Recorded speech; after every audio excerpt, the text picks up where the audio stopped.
All right, good morning, everybody. Welcome into the Couch Potato Sports Show. It is me, Sonny Clark, the hardest working man in sports radio, as we're here on our Sunday morning tradition and week number 18 of the NFL as we wrap it all up here on the Couch Potato Sports Show for the regular season. We'll be looking at the playoffs and things of that sort here coming here really soon. And as everything's going to wrap up here in a week 18 with lots of things going on. That being said, they're already in the green room.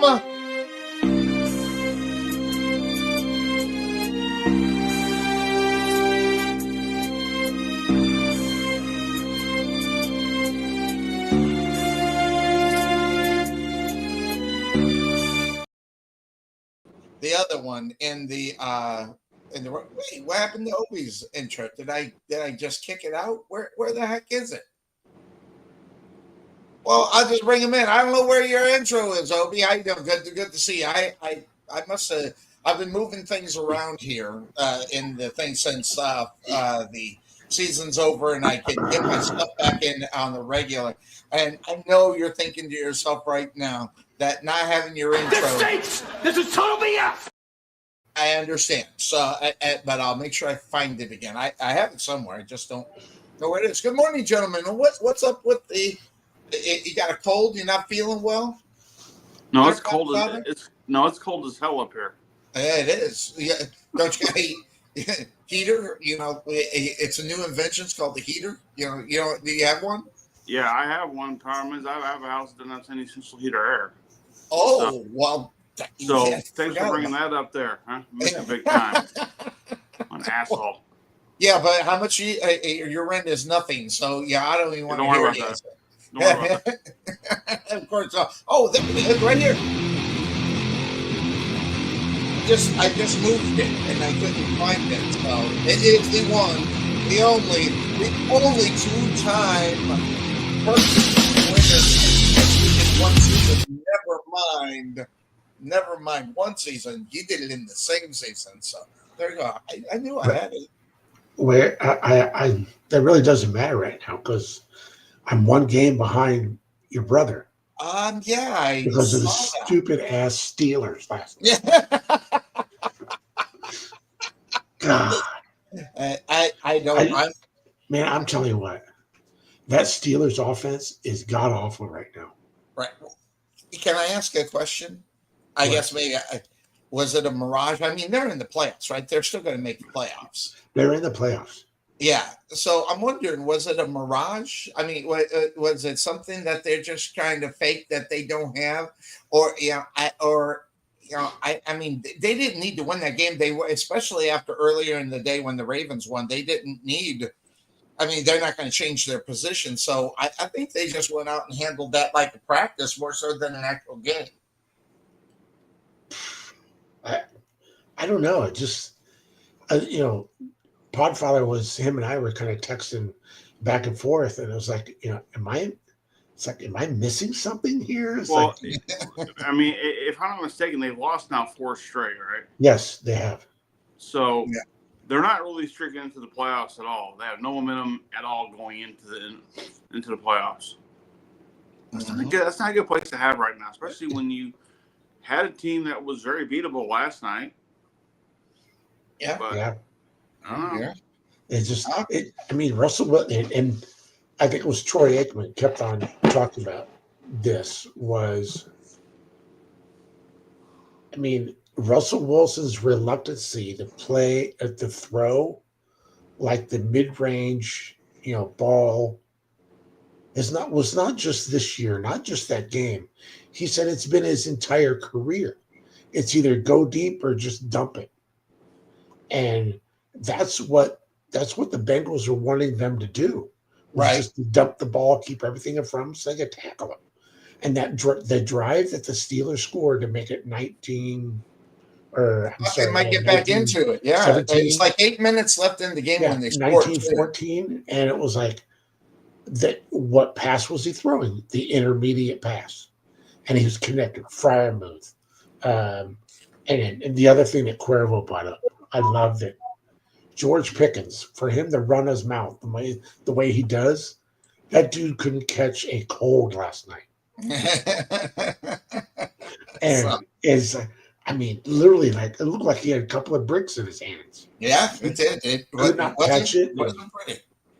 And So, I texted Bryce offline and see if he's going to be here today. And he said yes. I said, good.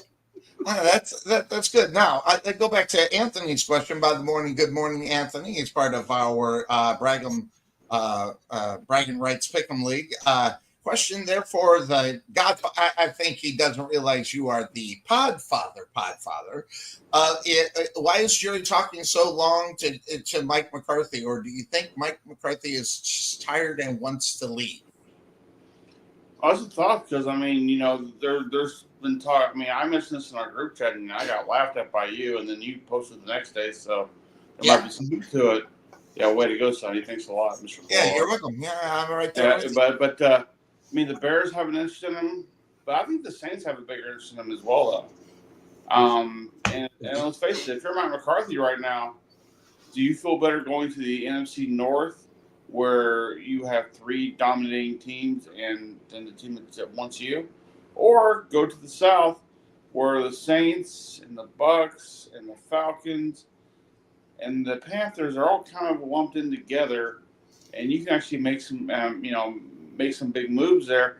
Plus the fact I don't think the pressure or the stress would be nearly as bad as it would be staying here in Dallas. I mean, you and I talked last week about what will Mike McCarthy do? I'm like, well, you act as if he has no other options.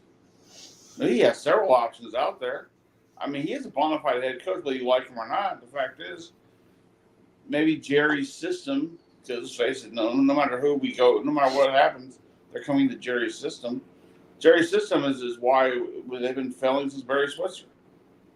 So, if he wants to go somewhere else, I don't blame him. I mean, here's the other thing. You know how much he's getting paid this year? Who? McCarthy? Yeah, McCarthy. I haven't a clue because $5 million. $5 million. I would have guessed 4.2. That's what roughly about $5 million. Ben Johnson already wants $15 million as a new starting head coach right now. So again, if the Saints can offer him more money, if the Bears, what would you rather play? It's New Orleans or Chicago right now? Well, I think you're right. Right now they're playing. Well, maybe New Orleans though. It just depends on how much on fire the Chicago Bears is going to be. Think about today. The Bears, I think, they have the Packers. If they can get fired up for that game and go from. But in reality, I'd probably rather play the Bears. Yeah, you got the Bears going in there with the Packers and the Vikings and the Lions. All 3 teams are perennial favorites in the North. Why would he want that kind of pressure? Especially coming off what he's had to do for the last 5 years. Yep. And Brian Tarvin is in so by the way, speaking of Brian Tarvin and the bragging rights, as of this morning, let me see. I think I have I do. Here it is. Here are the standings after I take that out. Give me a second. Get the comment out. Wow. Here is the standings in the bragging rights pick'em as of this morning, as the Pittsburgh Steelers let Obi down yesterday and let my brother slide into first place. They were tied to start the day, but this is what it ended up. And I'm 1 behind the Podfather. So that's, I'd like to see if I can end up making that a little bit different, and where we'll see what happens with that. And so Obi's trying to go for the trophy. Really, I think that's about my brother and Obi are the ones that are going to be going after each other. So the week 18 is going to be very interesting for them. Working it through. So, most of the league has got average 10 a week. We're 17 weeks behind. 17 weeks in, and most of the league has picked over 10, and that's including when it's less than 10, and the buys in the game. So interestingly enough, I thought I put that up there because the bragging rights trophy is on the line today. And I got to figure out. I'm gonna get the pictures for whoever wins. They're gonna be able to pick their own trophy. And I think I sent the picture out earlier in the season. So and then go for that and work with it. So Obi, how do you feel? Do you feel confident going into this? Going into this last week and doing what? Do you feel confident that you'll end up? Or I wonder if there's going to be co-champions this week. How we're going to break that tie if it ends up happening. We might have to go and go into the playoffs to break the tie for you and Fred if you tie up. But we also, I have we do a playoff pick 'em as well. So we'll just, as far as the tiebreaker, we'll roll it into the pick 'em. In the playoffs, so if that ends up happening, so that's kind of the way I was going to go with it. And so how do I feel? I'm not. Do you feel confident? I mean, I'm not feeling confident. Fred has been on a roll, and I was like, "Damn it!" And so earlier this week, I was looking at my picks, and I was like, I started him on, and so I was like. This morning I woke up and I looked at my picks again. And it's like, you know what? Stop him hawing. Just do it. Go through and look at the games and do what you feel like is going to happen. So that's kind of what I did. And I tell you what, I talked to some of my other buddies. The NFL struck gold with this game tonight. Oh yeah, they did. I mean, they got lucky. Sunday night game. Sunday night it's football. All marbles, guys. For the NFC. And Tarvin says that every time he changes his initial picks, he loses. I understand that. And try to just go completely opposite. Yeah. So I saw a post here by someone. They were saying that if Cam played today, is it Cam Newton that they were done? I want to talk about. Brian Tarvin is he's got a man. It is the worst man crush I think I've ever seen. Please, if Cam Newton played today, he wouldn't. He'd be tough to break my top 10. Come on. Cam Newton in front. I hate the guy Lamar Jackson. Cam Newton in front of him. No, please. Telling me there's a chance. God, Brian must be drinking something strong this morning. Yeah, well, I don't know about that. He might be, but he says I was joking. But okay, all right. I'm sorry. He's got a man crush. Brian, you should own that. Just own it. Yeah, own it. Exactly, Brian. Tell him you just got mad love for him, Yeah. You want to let, as in planes, trains, and automobiles, but he's laying in bed with Cam, and those aren't pillows.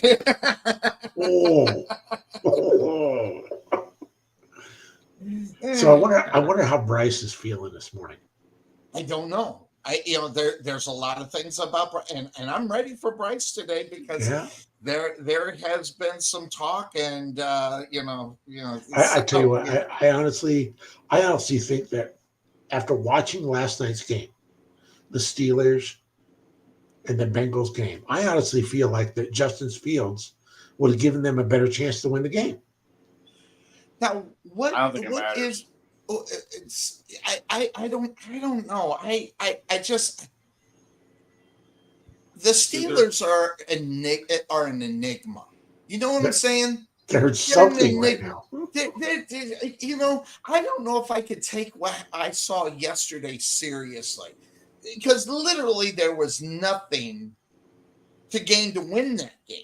In reality, sure there was not to play Baltimore again. But not to play Baltimore again. But what are you going to do? I mean, I think that that is going to be a great game in the play. It kind of reminds me, go back a couple of years when your Cleveland Browns did what they did, and then ended up playing the Steelers in the first round and beating the Steelers I in the don't first know. round.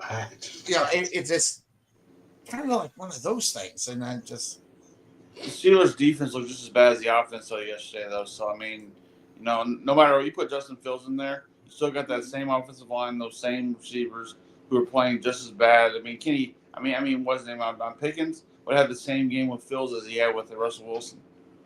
So yeah. But if you're But the Justin Steelers, Fields gives them a better chance with his legs. yes. Russell, I well, see he's very tentative in running. Now he had that big game late in the game on that third down play, and he got a first down. Mm-hmm. But Tarpon, you're talking out both sides of your mouth. You say that Ravens won't lose a home, but I think earlier you said that Lamar was a choke artist. Was that was yeah, I thought that's that, what I thought too. Yeah, maybe that's what I thought. Maybe I don't know. Maybe I missed it. you could be a choke artist further on down in the playoffs. Say that again. You could be a choke artist further on down in the playoffs. Oh, Lamar. yeah, but he says he's not going to lose a home. So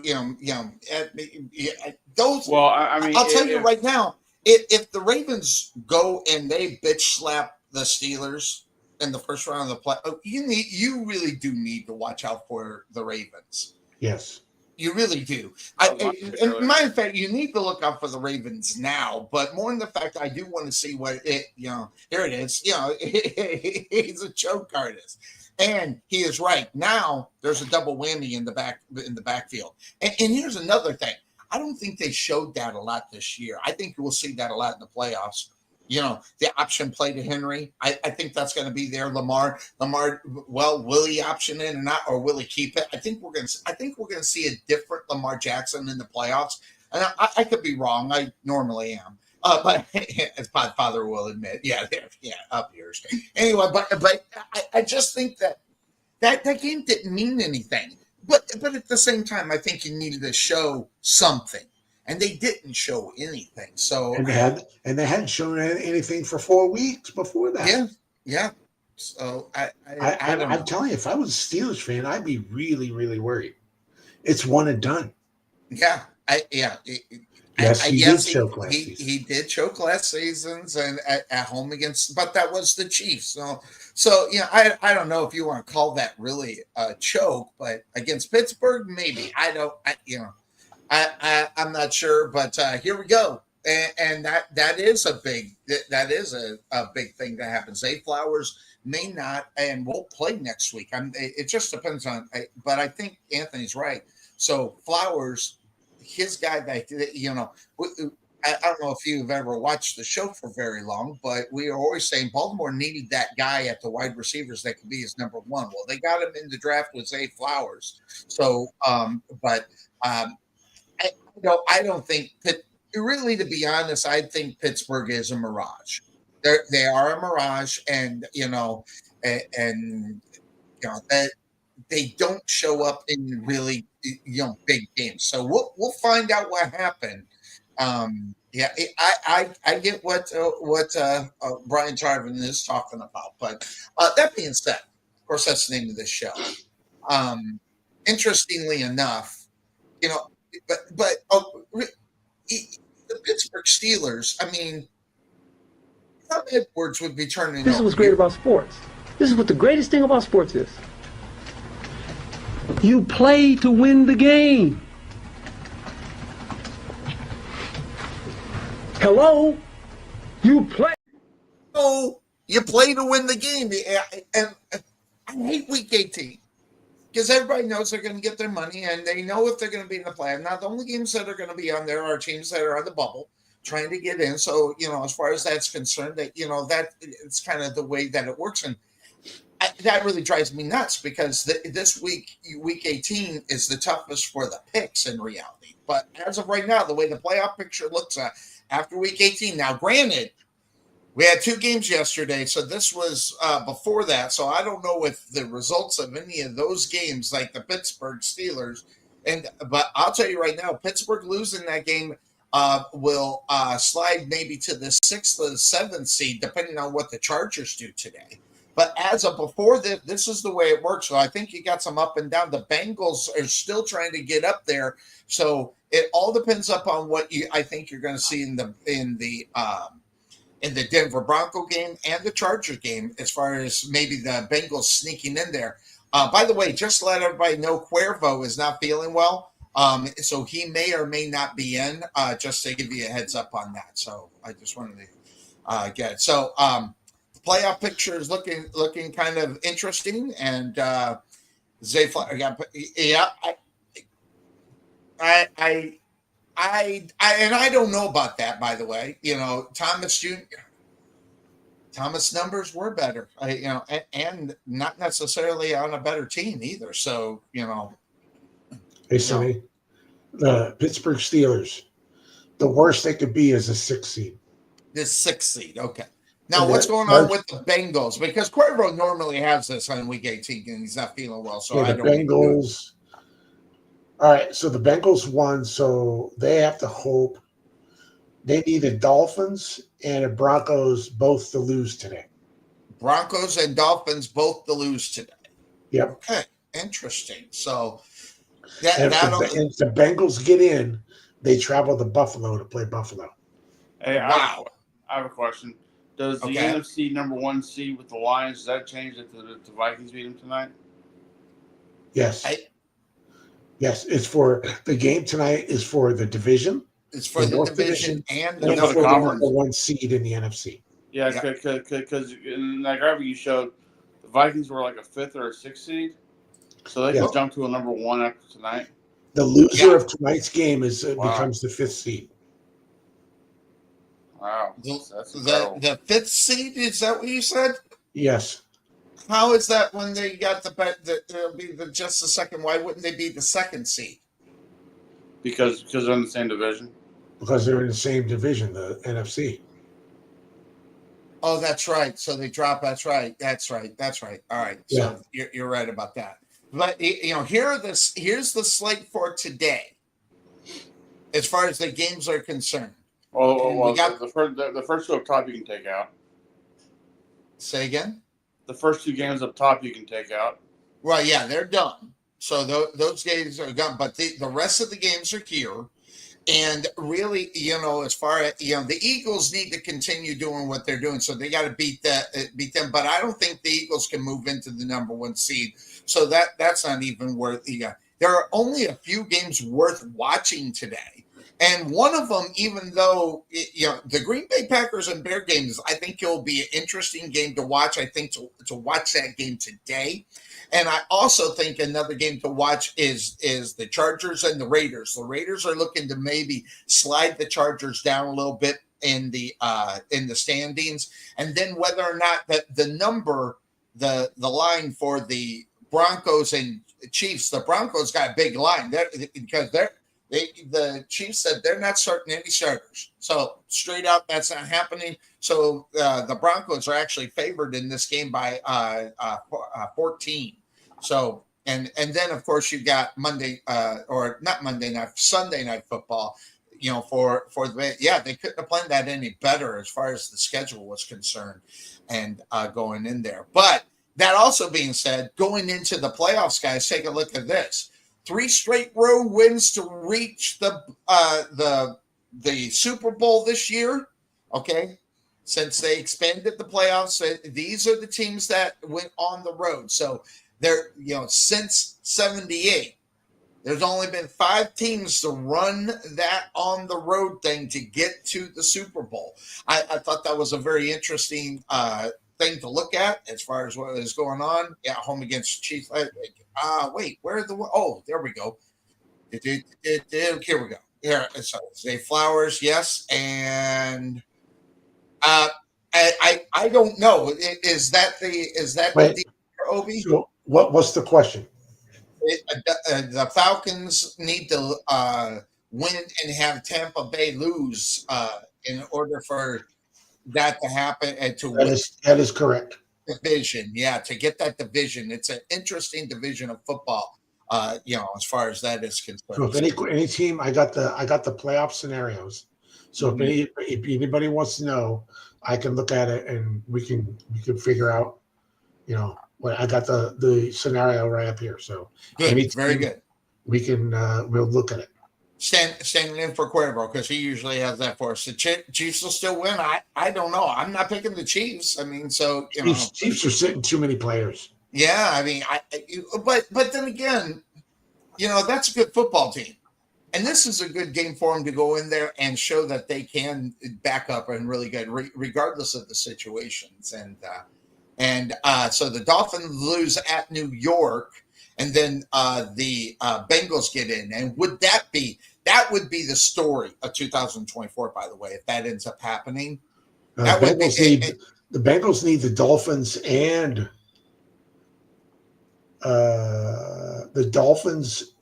the Broncos to lose today. Okay, so all right, so and the Broncos, they play the Chiefs. They got the Chiefs, so if the Broncos win, they're in. Yeah. So interestingly enough, that is huge. And by the way, we got him in the green room. There he is. Can you dig it, sucker?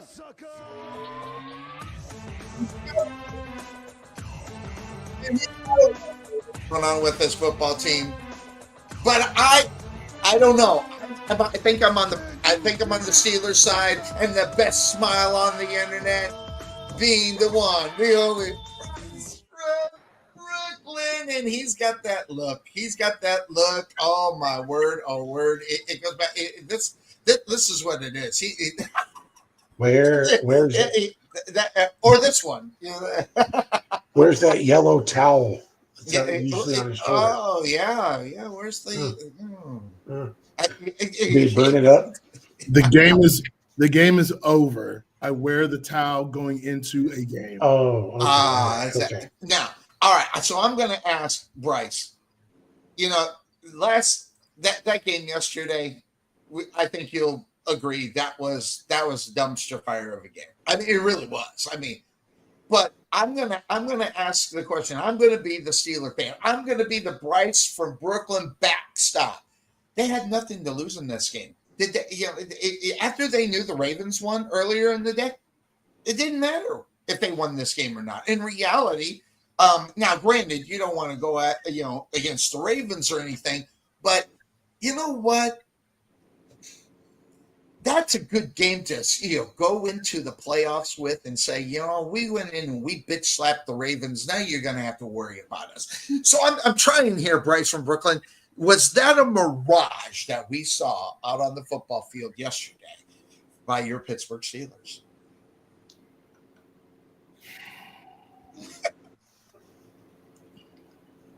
No, that watching the Steelers play and coach offense and watching Mike Tomlin manage the clock is literally like getting 2 root canals at the same time. Oh, that was terrible. Crazy knuckleheaded terrible. Like just 2 drills just going in at the same time. Like Mike Tomlin is too experienced as a coach and has been in the league too long to be terrible at managing the clock.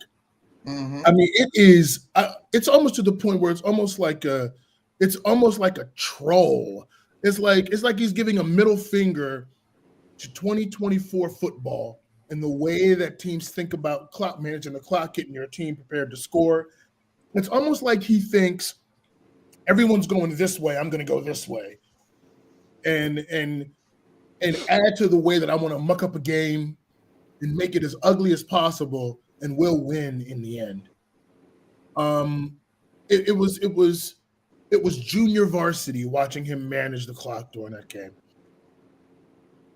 I like Arthur Smith. I think overall he's been better than Matt Canada. But let me tell you something.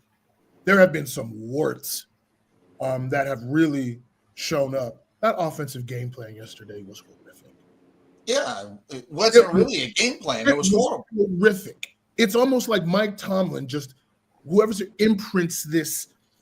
It's not. They're not an offense that seems to play to really dictate the defenses. They are about protect the football at all costs, possess the football, control the game. And that's what they want to do above making plays, above going out and putting pressure on other defenses. It's like they have to play this way, regardless of who's in there. And it's like Arthur Smith has been infected. They also want to play bully ball with an offensive line that just cannot bully consistently, but they keep beating their head against the wall. There's no quick game. There's no screens.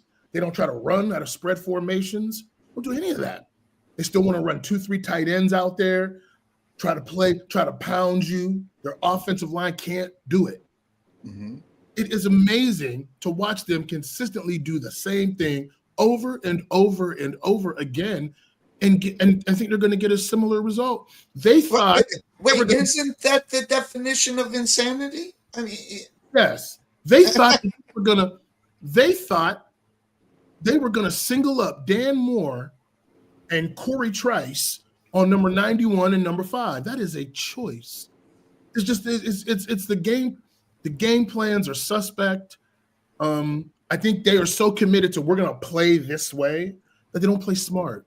You don't coach smart. Bryce, you saw, I thought the defense held in there. You know, the red zone defense was the best it's looked. But so that's good. But the offense is a mess. It doesn't look like an NFL offense. It looks like they didn't even possess the ball long enough yesterday to play the way they want to play. That's because they don't have any. But Obi, you know why they don't possess the ball? Because they have no answers. Because what teams are doing, and this is what you're going to do. Like, look, I'm consistent. Russell Wilson can be a very competent quarterback, but he has his flaws. And what are his flaws? Taking too many sacks, relying too much on the deep ball, and not throwing the football over the middle. What have I been saying all season? You have a ceiling on an offense that does not have a passing game that threatens the middle. What have I said here about what a passing game is? A passing game is not just quarterbacks throwing the ball. A passing game is the quarterback that throws the ball, the receivers that get into the right route combinations, the line that protects, the schemes that you call, the plays that you can run, your go-to plays that you can run against different coverages. You know how you win. That's a passing game. They don't have a passing game that threatens the middle of the field. So, like on Hard Knocks, what the coach say? Russell Wilson is threes and layups. And if you take that away, you can limit that offense. Yes, what I've been saying since he got in. Is he going to get a little better throwing over the middle of the field? The answer is no. So if he's not going to do that, there will always be a ceiling on Russell Wilson at his later stage of his career. At some point, you got to get better at the things you don't do well. And he doesn't. He had a terrible game yesterday. I don't care about the numbers. He wasn't seeing the field. There were guys running open. He wasn't finding them. There was no rhythm. He was off. He was taking sacks. It was his worst game. By the way, when you said that not seeing players, if you can go back a couple of weeks and see some of the games that Russell Wilson was not seeing guys. Now, granted, he was running for his friggin' life, but at the same time, you know, he's the experienced quarterback that has to have his eyes open down the field, regardless if he's got to be right. But, you know, going back to what you said, time of possession, they got their asses kicked with time of possession. The Bengals had the ball for 38 minutes compared to the Steelers' 22 minutes. That's getting your ass kicked, you know, on a regular basis. Now, that also being said, Bryce, I found this video, and I want you to take a look at this video. I'm going to put it up here. And this, it says a lot about where the Steelers might be. So I'm going to start removing people here in a second so I can get this set up. But I'll tell you here, take a look at this video. Issue number one, and they showed the replay, is George Pickens didn't run his route. That's issue number one, because if he doesn't run his route, which he didn't, he just kind of, I don't even know what you call it, the safety has no threat now. If I'm a safety and I'm looking back at the quarterback, and I look, my priority is, okay, I have this part of the field. Well, if that receiver who never makes it to my zone, well, I don't have to look at my zone anymore. I can now turn my head in and look for anything coming into a zone from the middle, which is exactly what happened. He's got Pat going down the middle. I think it was to Pat. And now I can go rob that ball because there's nothing holding me over here. Yeah. If George runs his route down the sideline, I have to honor that because it's George and because he's in my zone. And so I'm over there looking at it and I maybe don't see that. I might see it, I might break it up, but he was there easy to make the interception. It wasn't even close. So that being said, that was Ben Roethlisberger. If people didn't know who that was, making a valid point. That is football 101 because I didn't need to have Ben Roethlisberger tell me that. But if Pickens cannot know that and know the scheme of what his assignment is, not necessarily what it is, but what it does for the whole play, that means Pickens's head is not in the game and he's just out there doing it. And so now Pickens has got a lot of work to do, especially in the playoffs. If he's going to be the guy, he's going to be what the Steelers are going to want for the future. He's going to have his head in the game, and he didn't have it in the game. And Ben Roethlisberger, they just had the luxury of having the film and everything on that thing, and that just proved. And it's not just the Pickens play. That's happening all over the football field. That's just one example. So, look, I understand how football guys have talked about this play before. First of all, let's just come out and say the obvious. George Pickens was awful yesterday. He was awful. I mean, just the worst game of his career. He completely imploded. I will put some of that, again, on coaching. If you're going to put this guy out there, you know your personnel. You know that if he doesn't get the ball early, he's out. So you got to get him involved early. Screens, reverses, slants, throw him. I don't care. You figure it out. This is the problem with the Pittsburgh Steelers. They don't figure it out consistently. They let's we do what we do, and we challenge the players to do it better. No, you have to collectively adjust your plans when you make certain personnel decisions. If George Pickens is out on the field, he needs to get the ball early every single game because the games he doesn't get it early, there's a higher degree that he checks out mentally. Because right now, and this speaks to this video, look, Mike Tomlin has already come out in his press conference and said there was no problem with George's route running on that play. He was not the issue on that play. He was not the problem on that play. So, I mean, now you can interpret that's in Tomlin just kind of protecting him more than anything. Because that play, the one that we're talking there with Ben Roethlisberger, that's almost inexcusable, especially knowing what they're playing for. Okay, they're playing for getting a nice set to go into the playoffs and everything running efficiently. That definitely wasn't efficient at all. And Tomlin has been known, all you got to do is go back to Antonio Brown to protect the guy. But when it gets to the point where he'll break his back, then he'll rip him. This is too early in his career before he's going to start ripping him because, the one thing that the Steelers don't want to end up doing as far as what, it is with Pickens is they don't want to hurt his feelings. I'm gonna stop you. I'm gonna stop you right there because look, you're right in terms of Tomlin could be protecting his guy. Absolutely. Yes. We don't know, but whether he ran that route or not, guess what? The quarterback can't throw that football. You have the football in your hands. You've got to read the play, throw it away, check it down, come to live another day. Yes. That's your job as the quarterback. So maybe there was a problem with the route. Now, the head coach has said there was no problem with the route. The route wasn't the issue, which lets me know, what he felt the big issue was? Why did you throw that football? Yeah, why did you throw it? It's not open. Why did you throw that football in the red zone? After we got a penalty that took a touchdown off the board. And that's another one up on top of it. That was the penalty before. They have started to turn the football over. And you just cannot do that. Russell Wilson traditionally has been good at not turning the football over, but they're starting to turn the football over more, and they're not getting enough points and explosion to offset it.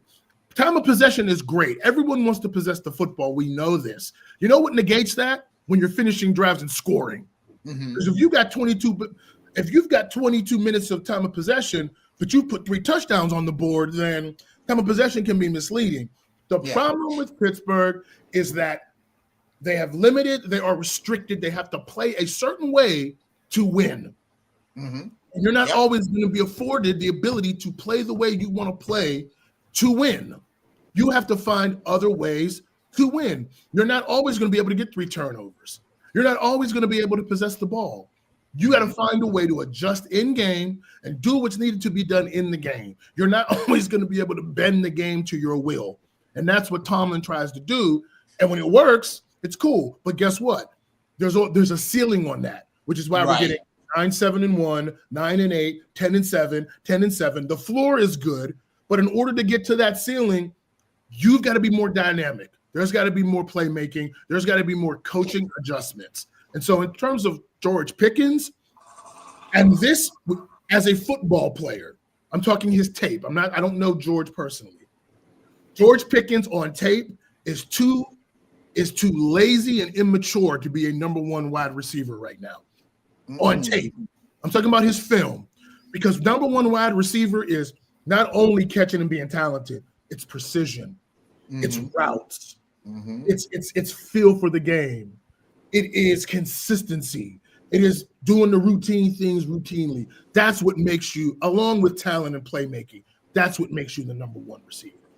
Watch this, Bryce. What's happening in Pittsburgh right now is nothing short of a collapse, and sadly, it's become Mike Tomlin's routine. Less than 2 weeks ago, the Steelers were sitting atop the AFC North at 10-3 with a 2-game lead over Baltimore. Fast forward, and they didn't just drop all 3 games versus playoff teams, none were close. All losses were by at least 2 scores. Now, many of you who like to make excuses for the coach who hasn't won a playoff game in 7 straight seasons are immediately pointing to the NFL schedule. Doesn't quite hold up. Baltimore and KC had the exact same squeeze, but finished a combined 6-0. See, this is what Tomlin teams do. They build you up until late November. This marks the 5th time in the last 7 seasons that Tomlin Steelers have lost 3 straight after Thanksgiving. Of course, this is the opposite of what winning football teams do. This is when you're supposed to be peaking, not giving quotes about doing your job. Here's Deshaun Elliott, who's played great by the way, talking after the loss. I feel like we communicated, guys just weren't doing their freaking job. Cam Hayward echoed it with, when 10 guys do their job and 1 guy doesn't, we're screwed. I don't know what's more deflating, the post-game rhetoric or Tomlin's decision to punt on 4th and 2 down 19 points with 6 minutes remaining. The surrender index ranked it in the 96th percentile of cowardly punts this season. Sadly, it's also become a trend. Tomlin's 4th quarter punt versus the Eagles ranked in the 98th percentile. Steeler fans who are paying attention have been watching this movie on repeat. First, Tomlin gets praised for going 500 or better. Then the team slowly collapses and crawls into the playoffs as a wild card before getting beat on the road in round 1. Now, I'm not rooting for this to happen again, but if and when it does, there is no possible excuse for bringing Tomlin back as head coach. I'm Frank Michael Smith, and that's my take.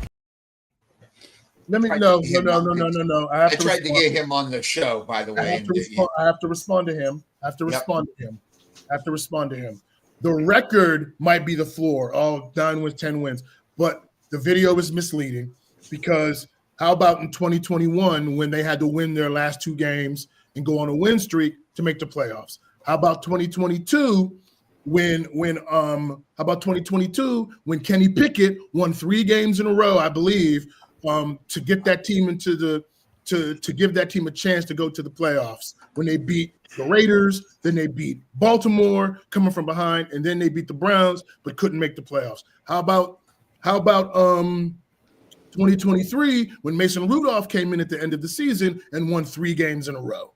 So while Tomlin, there has been, 2020 and now this year, not all of these years have been that. There have been years where they have literally picked themselves up, particularly last year with Mason Rudolph, won 3 games in a row and got themselves in the playoffs. So that video, I understand what he's trying to say, but it's not fully accurate. But at the same time, his point about what the 3 games after Thanksgiving is huge. I think that's probably one of the most important, because you look at where teams are supposed to be at going into the playoffs. It's November, December, and it's usually end of November. And if you're where you are, you got to start and I agree with him 100%. You got to start peaking right now, more so than taking a dip, and that's what ends up happening. I thought this was... You're a bunch of fucking assholes. You know why? You don't have the guts to be what you want to be. You need people like me. That's right. I got that just for you, by the way. In the same spirit of that, The reason why you're not strapping in is because while I am extremely frustrated with the coaching, we are in the playoffs. Yes. And technically, you have to examine what you did, but now everyone has an opportunity. So we're in. And for the purposes of this show, now let's get to this. You know, the guys on this show, the Misfits, can dunk on me all they want to and come with their little comments. And I know Obi. I know exactly where this is going. Obi made his prediction, and hey, he's looking like a prophet now. And he says we're going to lose, and then playoffs, and we're going to lose out. Okay, you just remember that of all the teams in here, there's only one team that's in the playoffs. All of your other teams have packed it in. And have given up on the season, especially Obi's Browns. That was embarrassing yesterday. That was too shouldn't even showed up. Any we could have possibly had, you just knew the Browns weren't going to show up and do anything. I mean, what a disgrace. They've already fired Ken Dorsey. He's gone.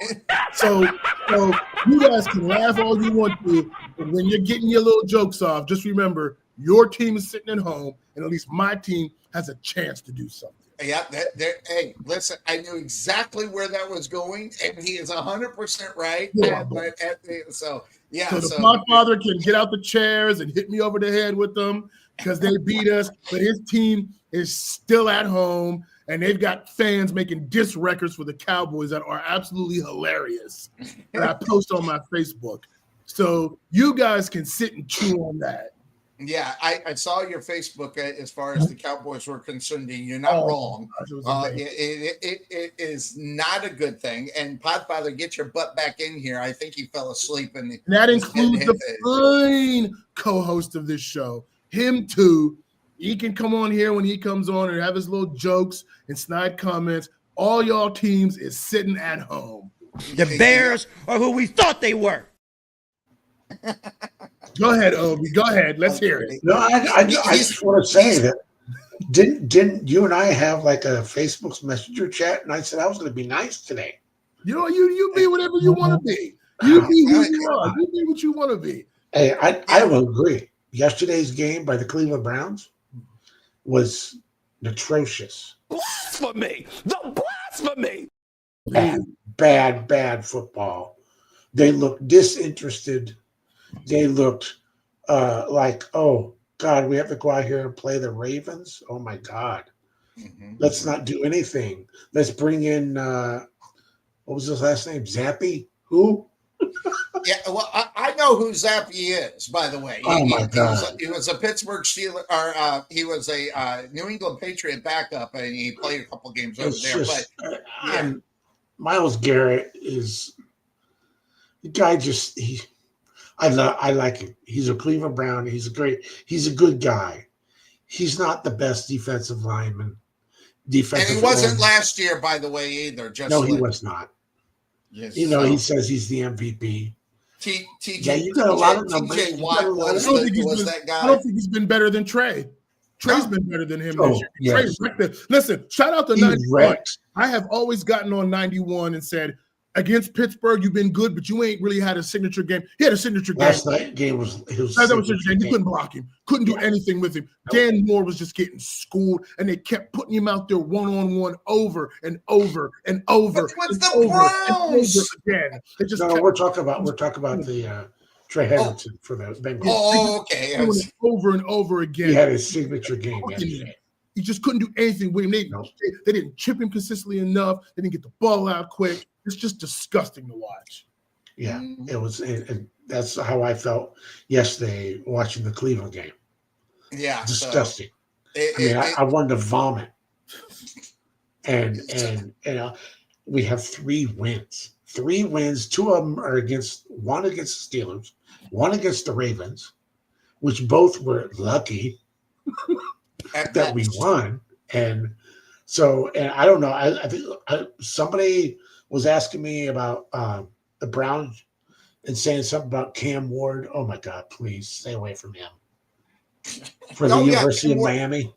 I'm glad you mentioned that. And I'm glad Bryce is here. Okay. So here's what he jumps on. I love Bryce because he jumps on me and I end up laughing through the whole thing. But I'm going to put it out there right now that this guy is the guy that you don't want for your football team because of character. Now, this is not even character off the field. This is giving up on his football team. I hate that. And I don't give a rat's fat ass how many millions he has or what he can get. When you start a football game and you are not injured and you're in a bowl game, you go there to play. If you just go there I got a record, which, by the way, the record can be taken care of because they count touchdowns in the bowl games. That record could be a 2-week record that he was ending up getting. This is the kind of guy that I can't stand and I don't want on my football team. But at the same time, I get this talent. I see his talent. But when you got talent and you are a meathead, this is a meathead move. I'm sorry. When you don't want to play, you don't want to be there for your team. And that's the problem. I don't give a rat's fat ass how much money he's got on the line. I really don't. You play to win, as Herm Edwards says, you play to win the game, or don't even freaking hit the field. And this is the kind of guy that is, and I'll say it, he's the locker room cancer in an NFL locker room, because the NFL is a total different monster than it is in college. You can get away with that crap, I guess, in college because they allow them, because they kiss the entitled player's ass all through the season. But I got breaking news. This is the NFL, and it does not go from college to that with that guy. And I think that's a problem. That's right. So I don't want him on my football team. The Jaguars, if they decide they want to go get somebody else, good God, I hope it's not him. And Obi, you better hope they decide to stay away from this dude. Because why? Not only do they got him, they got Watson with the off-the-field problems and the on-the-field problems. So you're triple whammy in your Browns if you take Cam Ward here. Obi, I can't believe. I mean, just even saying, look, as a Steeler fan, you'll love to see it. I can't believe Jimmy Haslam still will not swallow his pride and jettison Deshaun Watson away and just own the decision. They're going to bring him back next year. They're restructuring. Unbelievable. Who cares about that? No. I don't want to see that. You got to walk away from it. I don't want to see that. I don't want to see it.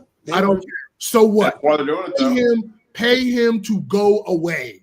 Like I don't care if you got to pay him. You own the decision. That's leadership. Yes. Antonio Brown. It's Antonio Brown. They paid him to get just go. Own the decision. And they paid him the money just to get rid of him. If you're paying him the whole salary cap, own the decision. Show your locker room that we are about winning here. Yep. Even if we make a bad decision, we can own it and move on. Move on. The fact that he's going to keep that guy there, already halfway sabotaging the team for next year. Yep, absolutely. And sabotaging the head coach. Exactly, and there's a couple of coaches that are getting sabotaged because of that thinking. The Raiders coach and who's the other guy? There's another coach. I'll get it. But there's two coaches where the ownership are just tying their arms. And how are they supposed to do anything without having what they need out on the football field with any kind of talent? Dallas is a different monster. They got talent. I'm talking about owners. Freeman is one of them. And who's the other guy? I forget. I'll find out who it is. But there's another guy where the owners are doing the head coach no good.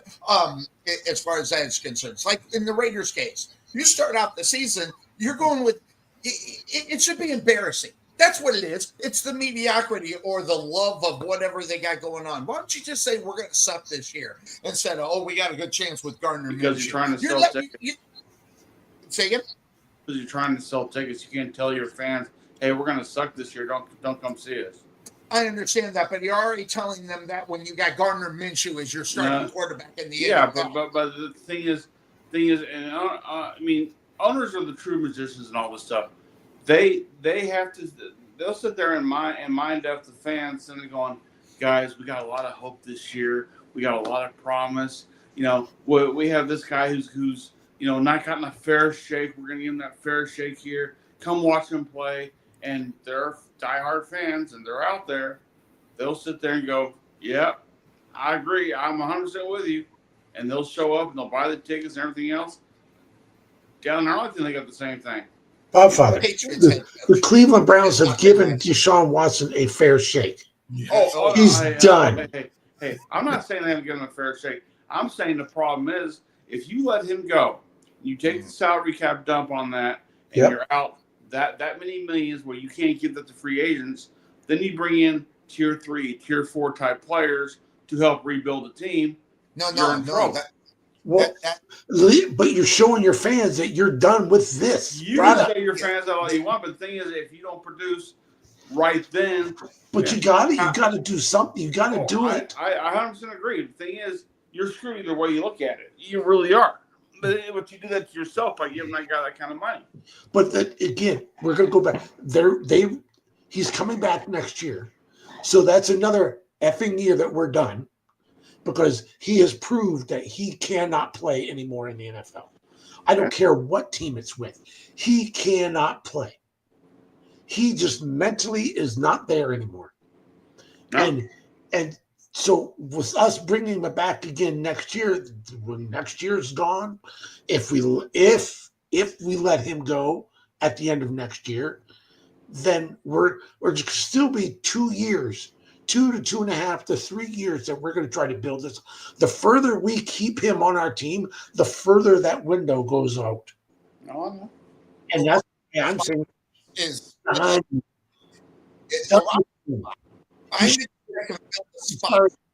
I know that the NFL or whomever else is not like this, and I'm sorry. It's bad. It's sad that he got hurt, but as soon as he got hurt, we should have been saying, you know what, Deshaun, I'm sorry, it's just not going to work here. We're going to let you go. And sometimes you got to do that. Bryce, actually, you're muted just in case you. No. I don't need to say. Yeah, but Podfather, that's look, Podfather, that's a right. You understand the financials of it, okay? I get that. But what Obi is saying, 100% agree with. That's deeper than this decision is deeper than the financials. You've got to show your team that you are committed to winning, and you are not going to sign up again, even if you made a terrible decision, that you are going to do everything in your power to win. You are literally demoralizing your team, bringing this guy back, and he doesn't play well again. And until they do, not going to amount to jack squat. Can you line up? Can you go in the offseason? Myles Garrett, who, look, I commend him. He wants to know what is the plan, and he has every right. You mean to tell me the plan is we're going to run it back with Deshaun Watson? You're going to sit and tell him that in the meeting? Good luck, because he's going to say, thanks, guys. It's been great. I would love to be here. I'm going to go in a different direction. Yep. It's been real. It's been fun, but it hasn't been real fun. So it's just got to, and I'm out. So and a lot of that, and that comes back from the ownership and the GM. I'll go right to you, Podfather. You've got to be smarter than that, and they are not being smart.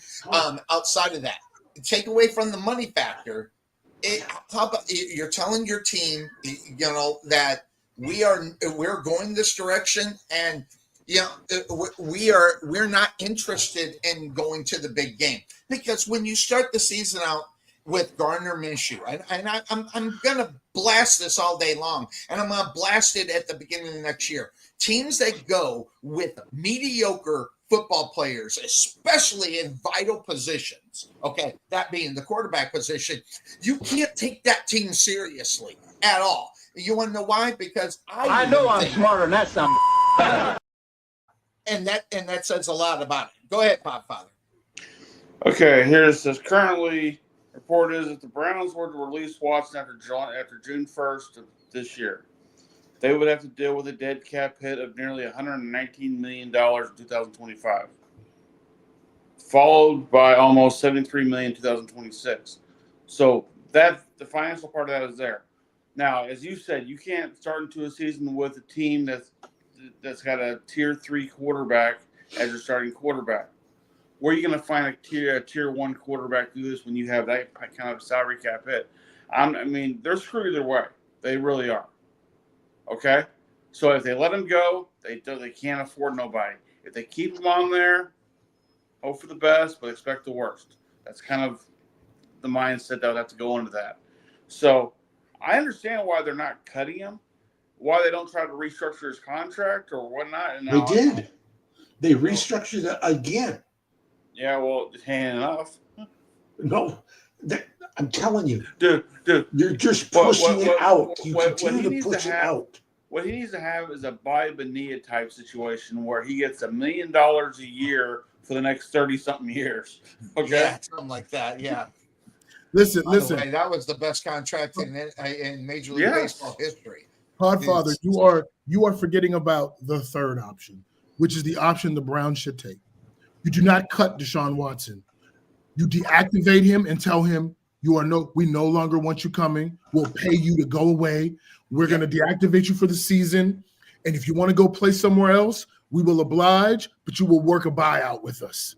They did it 2 years ago to him, so why not do it again? You will work a buyout. We can talk about it. But if you don't and you want to get your money, fine. You can sit for the next 2 years.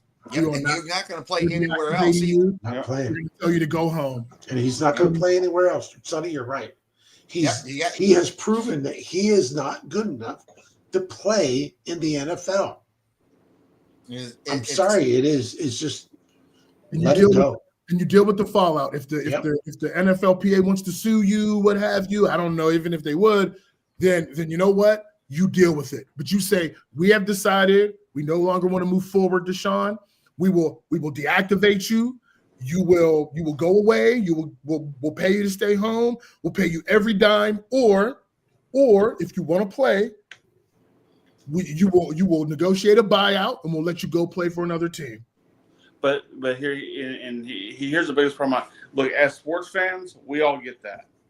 Here's the thing: if you're the owner of that team and you're looking at that big ass stadium Cleveland's got, and you're sitting there going, "Do I want to have that many empty seats here every Sunday when we host a game? Do we want to have NFL blackouts because no one's going to come pay to see this shitty team play?" Again, I'm not saying you're going to get that with Deshaun Watson on your team, but he is still technically a name. Don't know how, but he's still technically a name. So, I mean, their best bet right now is to go out and draft a quarterback and throw him into the system. You give him the rookie minimum and let him go out there and get killed. But then again, you got Tim Couch again. Then you got Baker Mayfield again, who wait. What's Baker doing now? What's Baker doing now? Do what?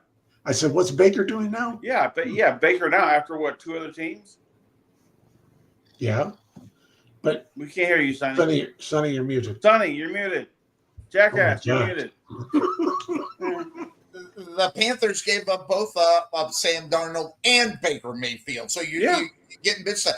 It's about the front office. It's about the guys that are making decisions. And guess what? When you're in the front office and you're the GM, you got to make those tough decisions. What the tough decisions are for your football team moving forward. Because every year at the beginning of the year, every team in the NFL. Playoffs? Don't talk about it. Playoffs? You kidding me? Playoffs? I have those exasperations to get to the playoffs. Not necessarily the Super Bowl, but and that's where the mediocrity comes in. Hey. Now, granted, there's not 32 quarterbacks that are the best out there, but you've got to be able to sell what you're doing, and that's what they're trying to do. And they're not doing a good job. They're not selling it very well at all. I have a question for Bryce. I walked out during the Steeler talk, so bear with me. I'm sorry. What are the Steelers going to do now? They've lost 4 straight. They're going into the playoffs. They got no momentum. They got the Ravens coming up, and it's going to be in Baltimore. I mean, let's say, as I'm sure we're all going to predict it to happen, except probably you. Probably going to predict the fact that Baltimore's going to take it. I haven't decided yet. No, but let's just be honest. Let's say that's the odds-on favorite right now, okay? What does Pittsburgh do in the offseason? Because you're finishing out the year possibly losing 5 straight, including a playoff game. So, Cuervo. And again, you have to sell next year. You know, do you sell Justin Fields on his end? Do you? I mean, you know, who do you go out there and get to possibly be the number one receiver to complement George Pickens on the other side to make him better? What do you do for that? So let me answer this question with a question. Are you asking me what do I think the team will do, or are you asking me what I would do? A little bit of both. Okay. I think the team will run it back with Arthur Smith and Terrell Austin as the defensive coordinator because Mike Tomlin calls this defense. Mm-hmm. Fans are going to be not happy about that. Despite the 4 loss, you know, the defense wasn't the reason I think they lost that game yesterday. I thought the defense kept them in it. I think the defense overall has been, you know, has done some good things this year, enough where Tomlin's going to run it back. You know, the Steelers like continuity. I think the team will do that.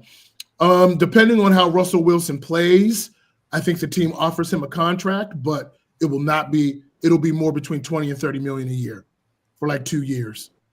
And if he doesn't want it, they'll let him walk and they will sign Justin Fields to a 2-year deal or something like that and say, hey, Justin, we're going to give you the team. We're going to build around it and let's see how you do. I think they think their answers are in that room. You know, we still got to see if Russell Wilson wins a playoff game. No, but if he doesn't win it in this scenario, I think they might offer him a contract, 2 years, $40 million, or 2 years, $50 million. And if he doesn't want it, they'll keep Justin Fields. I see them immediately moving Broderick Jones to left tackle. It's time. Dan Moore, they're not going to pay. Anyone who pays Dan Moore top tackle money is asking for trouble. He's a solid player, but when he plays against the good people, he needs a lot of help. He's just not that good. And you pay top tackles to shut down top people. That's what that is. So you move him in. Troy Fautanu comes back. You move him to the right side. When the draft comes along, this is interesting. If a top tackle is there in the first 3 rounds, you want to go tackle 3 years in a row, try to move Fautanu to guard, possibly, but I'm not sweating that. I think you need to put them both at tackle and live with the results. Siamalu will be a year older at left guard, still playing well, but you got to watch that situation. I think at the receiver position, they generally don't throw money at people like T. Higgins, but I would see if you could get him. You know, Burrow's doing everything he can to keep him there. Which I think he'll stay because why would you you wouldn't want to leave. It's one of the best quarterbacks in the league. So within your division too. But you got Roman Wilson coming back. I think they will entertain trade options for George Pickens.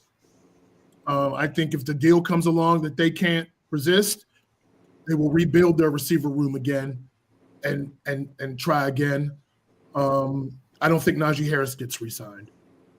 I think he's gone. I think they will try to find a running back to replace him. So those are my initial thoughts. In terms of what I would do, though, I'm getting Dan Moore. You can leave. I would get rid of Terrell Austin, and Mike Tomlin needs to step away from calling the defense and just CEO of the team. They need to hire a DC, someone with cachet. I'm bringing back Arthur Smith, but if you're going to bring back Arthur Smith, we need to get another receiver. We need to really sit down with him. And if we're going to be bully balls, then it's time for Dan Moore to go, Broderick at left, Fautanu at right, and we got to be working these guys immediately. Like, it's got to be from day one, this is what we're doing. These are the plays we're going to build off of. You got to be all in. Because if you can't bully ball, if you're not moving people off the line, you can't play bully ball. So you better get the 5 best you can and take it from there. I would find another corner running mate for Joey Porter Jr. I like Corey Trice, but He's only had the 1 year because he was hurt his rookie year. Find another corner to pair, and then you have a nice deep corner room. And you got to find defensive line help. That's what I would do. Definitely defensive line help. So, yeah. And if they play well and they're out, I'm okay with letting him walk and maybe drafting a guy or sticking with Fields and seeing what you have there. And the last thing with the Cleveland Browns, you're going to leave it in. This is why I think the way I'm thinking. You have 4 seasons until they open up their brand new toy. In 2029, they open up the new stadium in Brook Park, suburb of Cleveland. I feel like it is time to let Deshaun Watson go, and we start to rebuild and get ready for that 2029 season. Yes, I would love to have the Browns win before that, but you're going to be opening up a new stadium in 4 seasons. Mm-hmm. You don't want this Deshaun Watson thing hanging around, and you're still trying to. Then in the future, you're still trying to recover from the Deshaun debacle. That's why you let him go now and start to rebuild. Because, as I said, the further you keep him, the further you're pushing this out. By the way, they can't find any way to void that contract either. They tried their best to try to get that thing all voided, and if it could have been done, it would have been done by now. So that they've got that up on top of they can't get out of this contract. Now, back to T. Higgins, grabbing up T. Higgins and bringing him up. Yeah, there's a team right now within their own division that is really, really wishing they didn't do what they did. So, having the needs that we have in a $12 million, 27-year-old running back. We got to upgrade the offensive line, and you're paying the guy $40 million. It's not to hand the ball off to a $12 million back. This is the year for Daniel. What's the... I have a tough time sleeping if Saquon goes to Philadelphia, I'll tell you that.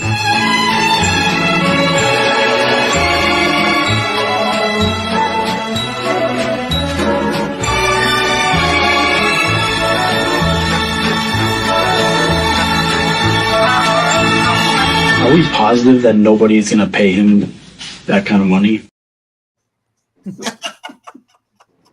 That's what you're afraid of within your own division. This is what you get. T. Higgins will tee off whoever gets him. If they trade him within that division, he will want to tee off big time on the Bengals. However, the Bengals would be making a huge mistake. First of all, you got Jamar Chase.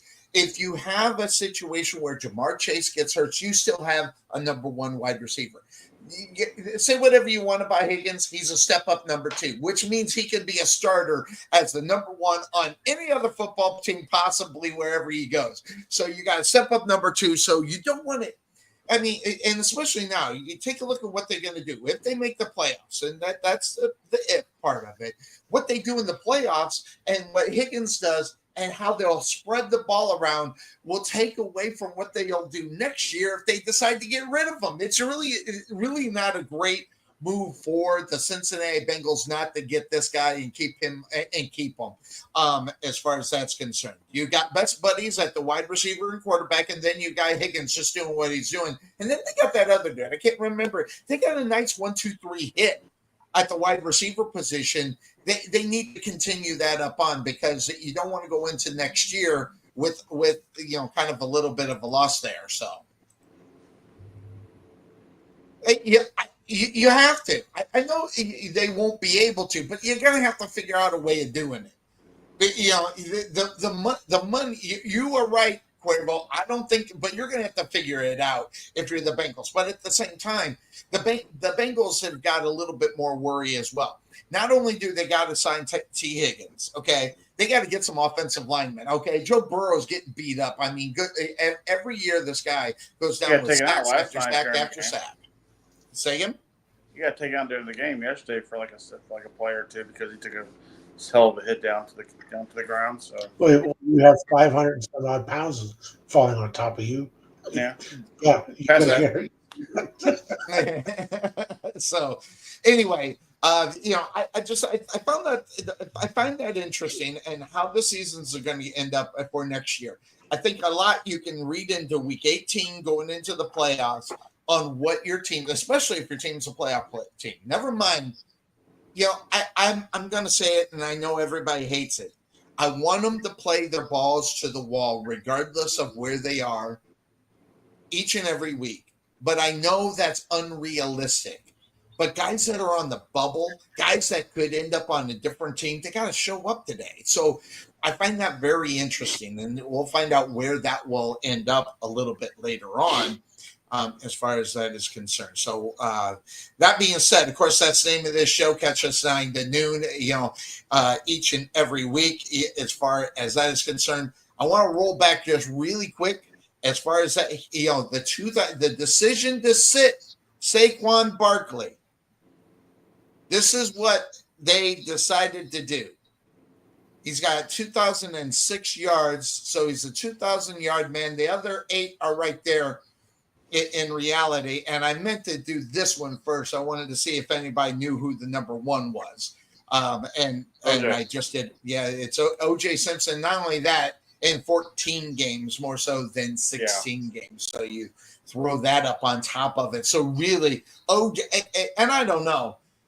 If Saquon Barkley decided, I can maybe get that, but get more yards. But really, if you really think about it, O.J. Simpson, regardless of his situation and what is going on, he is the 2,000-yarder in reality. You do that in 14 games, you get 2,000 yards. It's amazing. And if you look at those numbers, as far as the 2,000s are concerned, only Eric Dickerson got, an average, I guess, if you wanted to throw that average 50 yards a game in the last 2 weeks of the season, if you look at it that way. But I thought that was interesting. And as far as that is concerned, now Cuervo is listening. So I got to ask Cuervo this question. You're going to be losing a lot of guys. Now, I don't know if any of these guys are guys that they want to keep for their football team. In reality, when you look at this free agent, there are some names that you might want to look at it. But here's the thing. This is what is the problem. And this is what's being talked about as far as a certain coach going to the Bears. Maybe kind of putting a little demand on, well, if I go there, I don't want Ryan Poles there. So looking at the general manager, and Bryce, I want to throw this to you because the general manager position, especially for the Steelers, is a very important position in reality. As Rooney stay out of it, they let their guys do their thing. This is the Bears getting involved, saying, well, you got to keep Eberflus. We're not going to just pay him $7 million just to go away. So you end up doing that. And Poles wanted to get rid of him anyway. The Chicago Bears, in their situation, especially what's going on with all the free agents that can end up going away from this football team. Again, I don't know out of all those names that are on there of what you would want to come back. But guess what happens tomorrow? It's time for Black Monday. And Black Monday, who's next, is the biggest question, not only just for coaches, but also GMs. So I guess I have to ask the question. There's a certain coach, I forget who it was, says they wouldn't mind being the Bears coach, but he doesn't want Ryan Poles. I don't know what his personal problem was. Brian Johnson. Ben Johnson said that. Or Ben Johnson. That's what it was. So interestingly enough. Which by the way, that'd be his first head coaching job for him to make demands like that. Yeah, and that is a good point too, as far as making those demands, and you got that guy. So, Bryce, you're looking at that. You're looking at Johnson and bringing him in as ownership. Are you looking really to get rid of Brian Poles? Because let's be honest, outside of what the team has been doing, he's been getting good personnel. He's just got bad coaching. So I'm not looking at this. I'm not throwing this up on, Poles' responsibility. What's your take? Well, first of all, do we know that Ben Johnson absolutely said that? That's a good too, but it has been reported that way. I don't want to. We don't know if Ben Johnson said that first and foremost. So I'm going to leave that there. Look, I'm not getting rid of Poles. I'm going to give Poles needs a little bit more time. So let's see. 2 more years. Let's see. Yeah, let's see what they do with the coach. Let's see who the new coach is. I mean, I think Ben Johnson would be a great hire as a head coach. There are other guys in the system that they can go after. So let's see. But yeah, I mean, you give Poles time. You let him pick his coach. You got your quarterback. You see where you go. Agreed. Yeah. You gotta give them a chance. You got to give Ryan Poles a chance. Yeah. The more interesting thing is what's going to happen in Dallas, Texas. Yes. Dallas, Texas, which is another thing because the rumors are that Mike McCarthy could be and Cuervo, I'm so glad you're listening. I want to know what you think about a Mike McCarthy being the head coach of of your Chicago Bears. And so I want to know what he thinks about that in reality. Of course. Of course. Yeah. What, Cuervo cough up his whole body over that thought. Forget the lung. He's gonna cough up his liver too at the same time. Hey, Sonny Clark. Wait a minute. Could we see Mike McCarthy as the new offensive coordinator? Yeah. Wow, that in just Cleveland. As you said it came, but in Cleveland. In Cleveland. Oh, I'd love to see that. God. That's Good God. That's what we need to see. No, that's not what we need to see. Not at all. Interestingly enough, but, you'd watch Obi come completely out of character if they made that's right. Oh my God, we would see the angriest Obi we've ever seen. Well, I'm not in the basement, but there we go. But here we go. Sonny's sitting in his basement. In my bedroom, I got the dogs playing poker. So there you just go. so y'all know, Cuervo, I think he's going to New Orleans. So if he goes anywhere, I think he's going to go to New Orleans because that's a better fit for him, considering he's going to go to a division that is stocked with the Lions, the Vikings, and the Packers, and have him take on a team that's not even quite all there yet. So I think he'd want to go to the Saints, where a little bit of an opportunity to go against the Bucks, the Falcons, and the Panthers, and probably have more fail success. a little bit and lose games that he shouldn't, and still be able to be in the run for the division championship. More so, if you go to the AFC North, you get your ass hammered. Then that's going to be a problem too. I agreed with what you put on there. If Mike McCarthy is smart, he doesn't go to the AFC North. And by the way, if he does go, watch the lateral move Cowboys are doing for an offensive coordinator, because Mike Zimmer will take the head coaching job. Where at? I think Zimmer will take the head coaching job for Dallas, and Dallas will be looking for an offensive coordinator because, once again, that's a Jerry guy. Good enough. Yes, man. It's tough being a Dallas Cowboys fan. Yep, absolutely. Man, you're getting praise as the Godfather. Look at you. Mike Zimmer is the head coach. Oh my Lord! But it fits with the yes man mentality of what Jerry Jones. It's probably because Norv Turner retired. Okay, if Norv Turner was still coaching, he'd find a way to be coaching the Cowboys. I don't know. Now, I don't think, just thinking about coaches and stuff like that, I don't think Green Bay would ever get rid of him right now because, he's doing well. And you talk about a guy coming out of nowhere, grab up that dude up there. He used to be the indoor football guy and bring him down to Dallas. He'd be a perfect yes man. Now, whether or not he'd get the results with the quarterback. But you already had that with Will McClay. He's a former NFL football coach. So yeah. Well, you know what? See, it's not going to happen because Tony Romo is going to get paid the big bucks in the broadcasting booth. But man, having Tony Romo, whether it is a quarterback coach or an offensive coordinator, I wouldn't necessarily mind that part as far as the Dallas Cowboys. Do you think he wants to have that kind of hell in his life?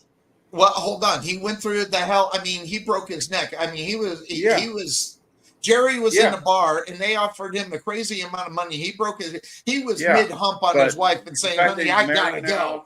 I gotta get there and sign that contract before he changes his mind. Sonny, he's married now, he's got kids. He doesn't have to work that hard.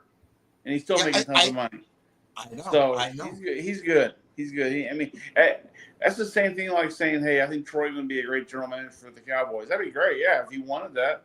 Or does he want to stick on Monday Night Football and do the ESPN thing and make tons of money doing that and be less pressure for him? Interesting. I guess I forgot to put the pod in the Keurig. Interesting. I don't think McCarthy goes anywhere. I think he stays. Jerry's stupid enough to keep him. Well, proud it is Jerry Jones. Well, but here's the thing. Jerry might say, okay, I want to keep you here. Now, I've been paying you $5 million for the last 5 years in a row. I'm willing to go up to maybe 6 or 7. Then you get the Saints over here saying, fuck, we'll pay you 10 for 4.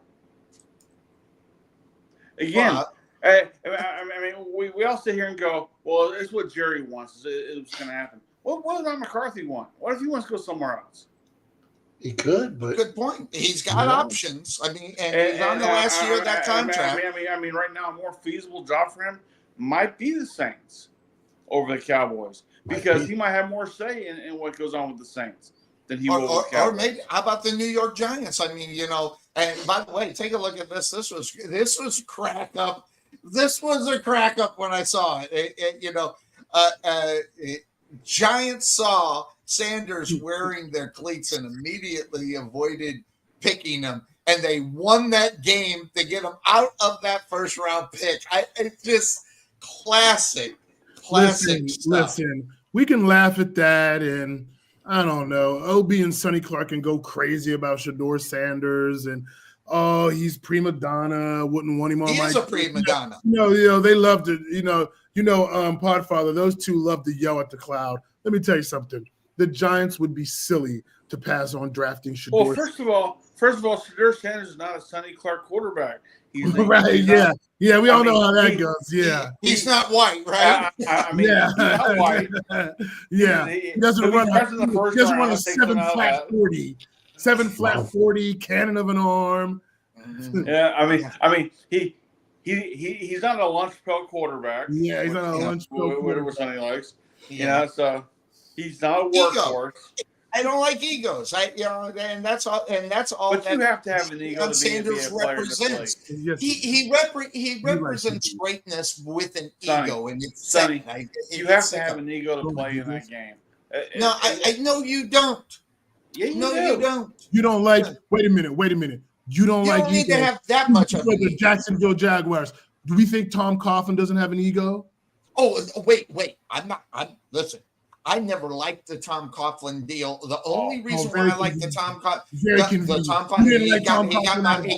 he got my guy Tom McManus on his team. They're buddies. That's the only reason why. But no, Coughlin, he was a problem up in New York before he went to Jacksonville. And when he went to Jacksonville, I said, I don't like this. But I don't here's the want thing, him. though. Just as much as they went to with that quarterback. I'm not done yet, and then you should be done. You should be done. Just as much as I got Super Bowls in New York. That's why got him. Now you can go there, Podfather. Well, he just said it. Tom Coughlin got Super Bowls. Tom Coughlin got rings up in New York. 2. So, I don't care. Well, you know what? But he also is a very confident. Some would say. Ego has an ego type of guy too. Wait a minute. No one personified you do it my way or no way than Tom Coughlin. Hey, Jimmy Johnson was the same way. Yes, he was. Jimmy Johnson was the same way. Yeah, but Jimmy Johnson's likable. I mean, come on, let's get serious here. Oh, so now you have to be. Okay. So now you have to be likable. Okay, right. Okay, I get it. One thing it's another one to be likable. Makes no sense.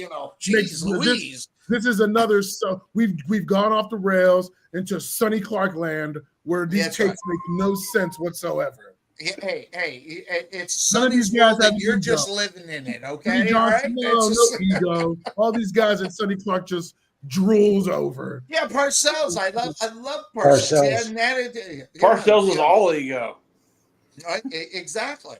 You know, you put the players in their place when they need to do it. Now we're afraid to do that because we don't want to hurt the players' feelings. So time out. What's your argument then? You don't like Coughlin because he's that kind of coach?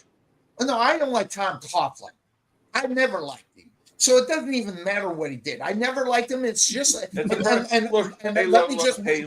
I'll be the first one to say, I don't like Shooter Sanders, and I don't give a rat's fat ass about him. And not only that, I hope he falls splat on his face so his daddy can eat up all the. Well, what a very hateful Santa Claus! What a very hateful Santa Claus we got here, huh? Oh God! That's I hope Sanders falls on his face. Not only that, I hope the Giants draft him and hire Deion Sanders, and they go 3 and whatever the number is. This is the terrifier. I can't stand him. And there's nothing good about him. I hate Deion it. Yes, you're welcome to Sonny. Deion Sanders and all of his hype and all of his ego will not go to New York.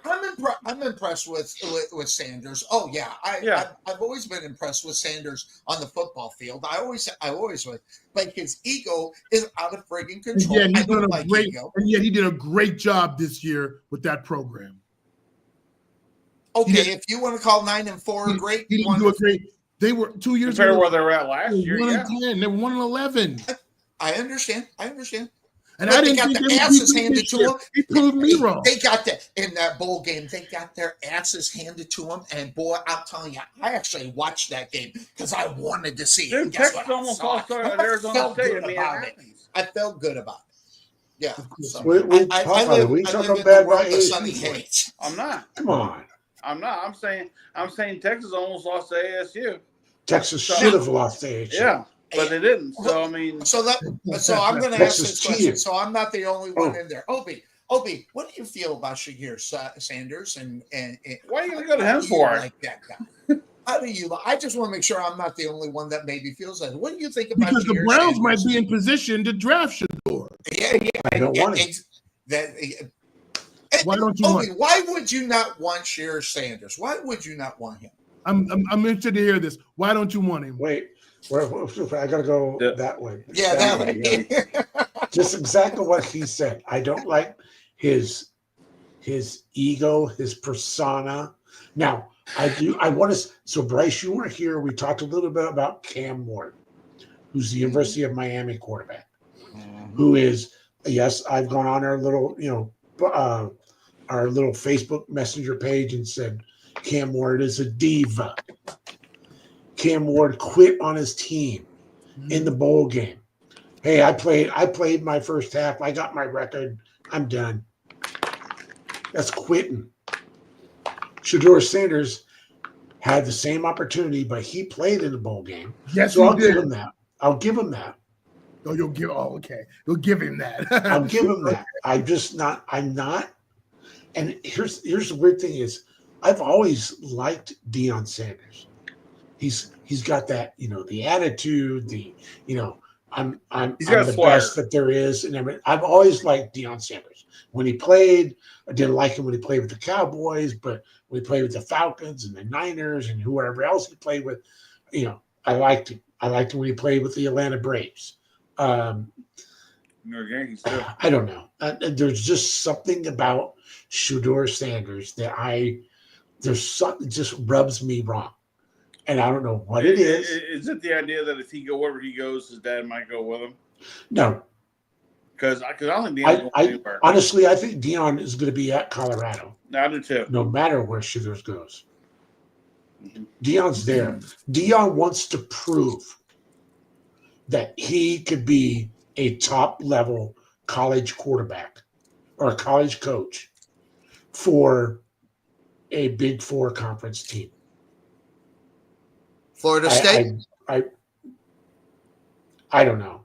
I think he's look at that situation and how can Florida State go from 1 year crying because they got robbed of being in the college football playoff just because their quarterback got hurt, which I didn't agree to. But yet the very next season, you win how many games? 2, 3, and wasn't even close and competitive in any other games. You were talking about a coach who should have been on the hot seat, and that was Norvell down in Florida State. Yep. But I digress. I don't think Deion goes to. I don't think he goes to Florida State if he goes anywhere. I think what Here's where he goes. Here's where he goes if he does go anywhere.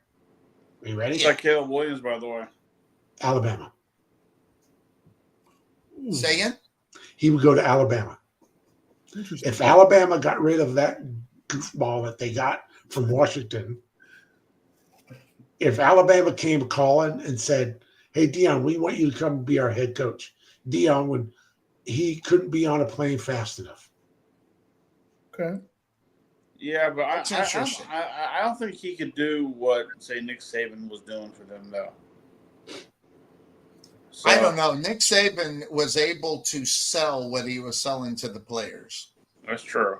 Yeah, you got to be able to say. Now, I will give Deion this, okay? Of course, he's around a bunch of people just like him. He could sell exactly what he's doing. And I think there is a situation where Deion Sanders can be successful, I think, and on the college level and on a bigger scale than Colorado. I do. I think he could be there. Just can't stand the guy. Never could after he got out of football, even when he was doing what he was doing after football. Can't stand him. Now, I disliked him when he played for the Dallas Cowboys because he was a Dallas Cowboy, because everybody hates the Cowboys, except that guy. Everybody hates the Cowboys. So, but it is, I do, and I put it out there. I bring a lot of my personal stuff into who I would really, want as a head coach. It's like I hated Tom Coughlin. I listen. I even talked. I never talked to Tom McManus about that. Tom McManus, former Jacksonville Jaguar linebacker. Listen. I talked to him about it. Tom McManus loves him. Of course, he gave him a football job. So you gotta love. He's gonna love Tom Coughlin. Okay, but I did make some good points with him on what was going on, and the aspect of having a good personality and being likable is just what I kind of want out of everybody. Even the Podfather's somewhat likable. Matter of fact, my brother Fred thinks that you're a pretty good guy, by the way. Just let you know, he admitted it. So yeah, I don't know if he was lying. I thought he was lying. So, but it is what it is. So hey, but being likable, I think is part of it. I'm gonna have to get going, but. All right. I have enough time to talk about the game of the year, Sunday night game. Yep. I want to hear what Bryce has to say about this game before I. Let's go.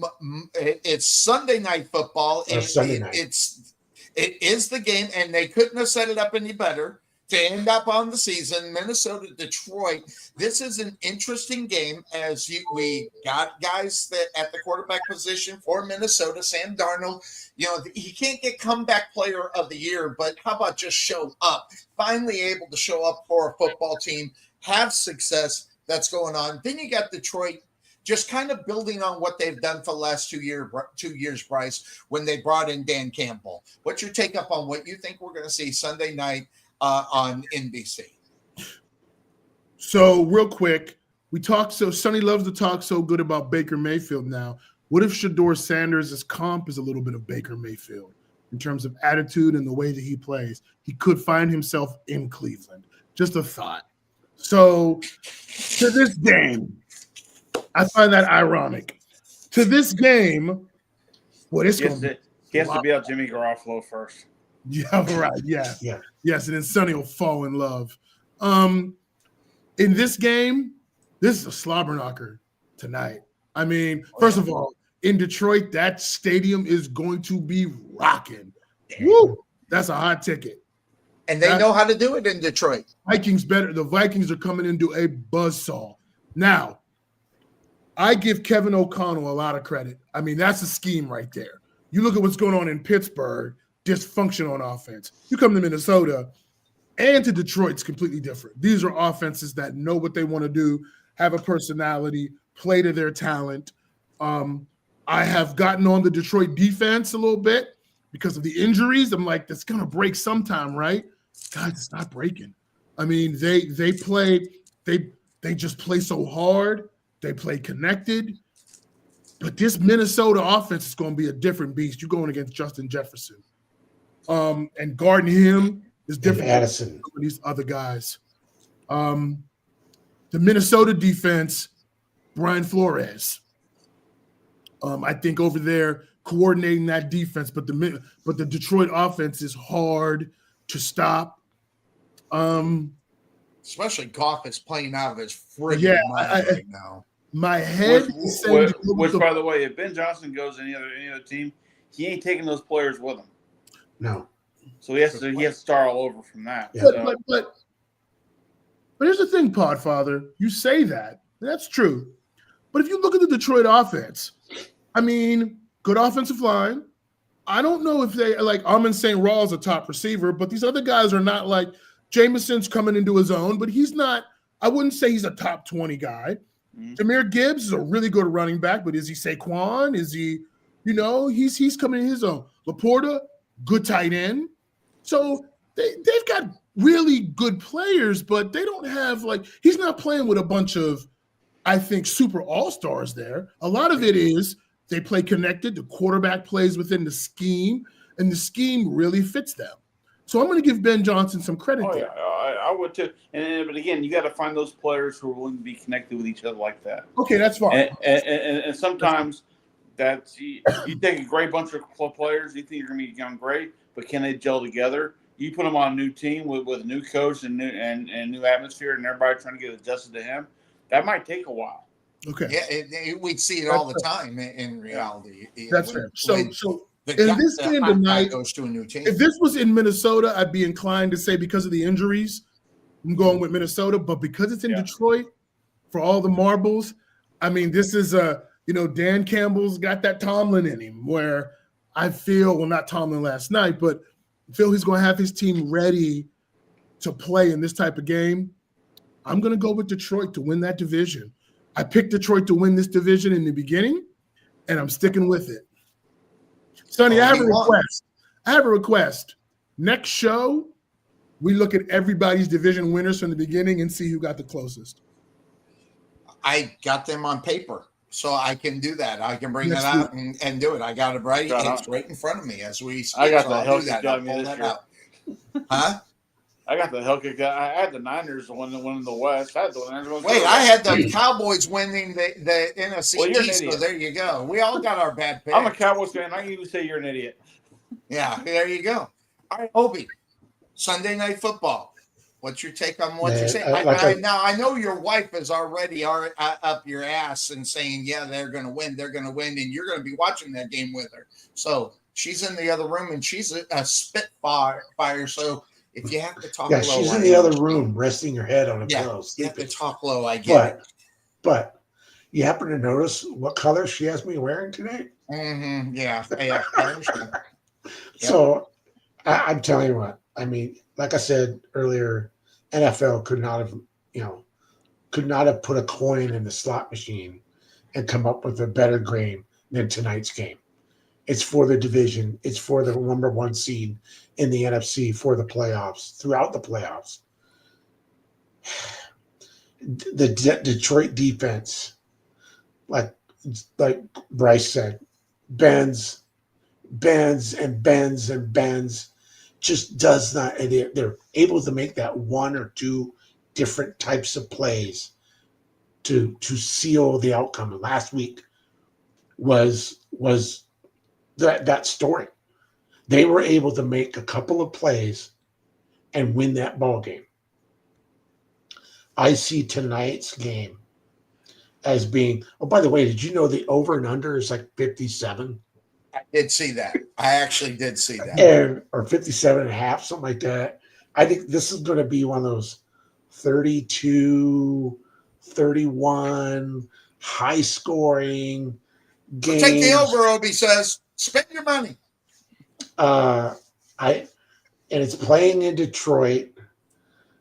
Man, I think the way Minnesota just is playing, they're hot. I'm Dan Campbell has something up his sleeve again this week, and they're going to win the game, and they're going to win it by less than 3 points.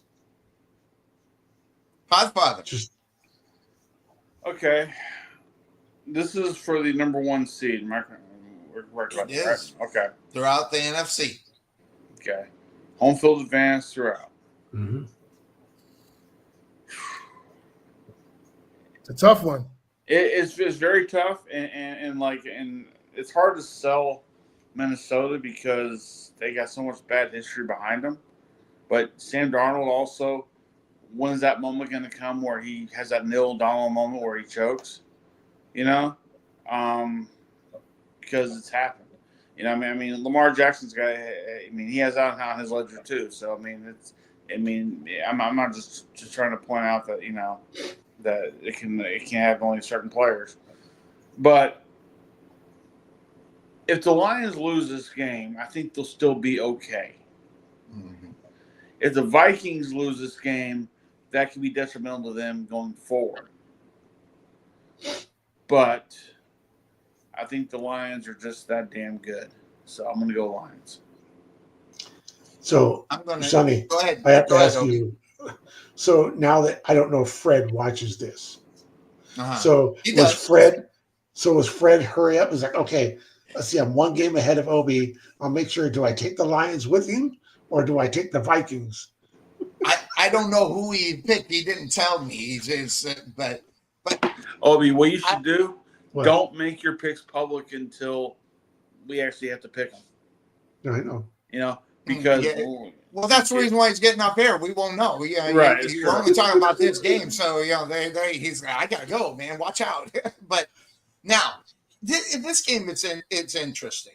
Yeah, everybody, and I don't. Here's my thing. These teams are the same team. I'm sorry, they really are. But there's a couple of differences, okay?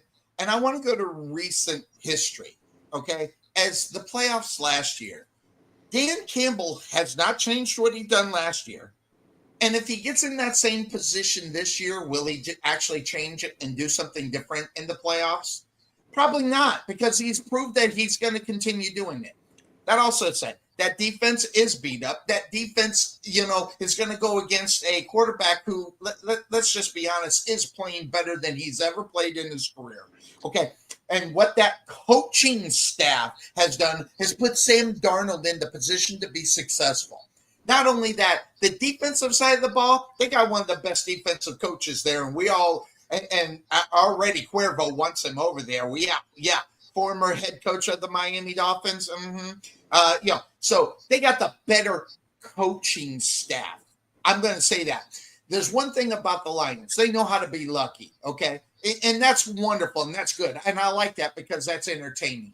But when I'm going to pick this team, I'm going Minnesota, not because of the players. I'm throwing the players completely out of it.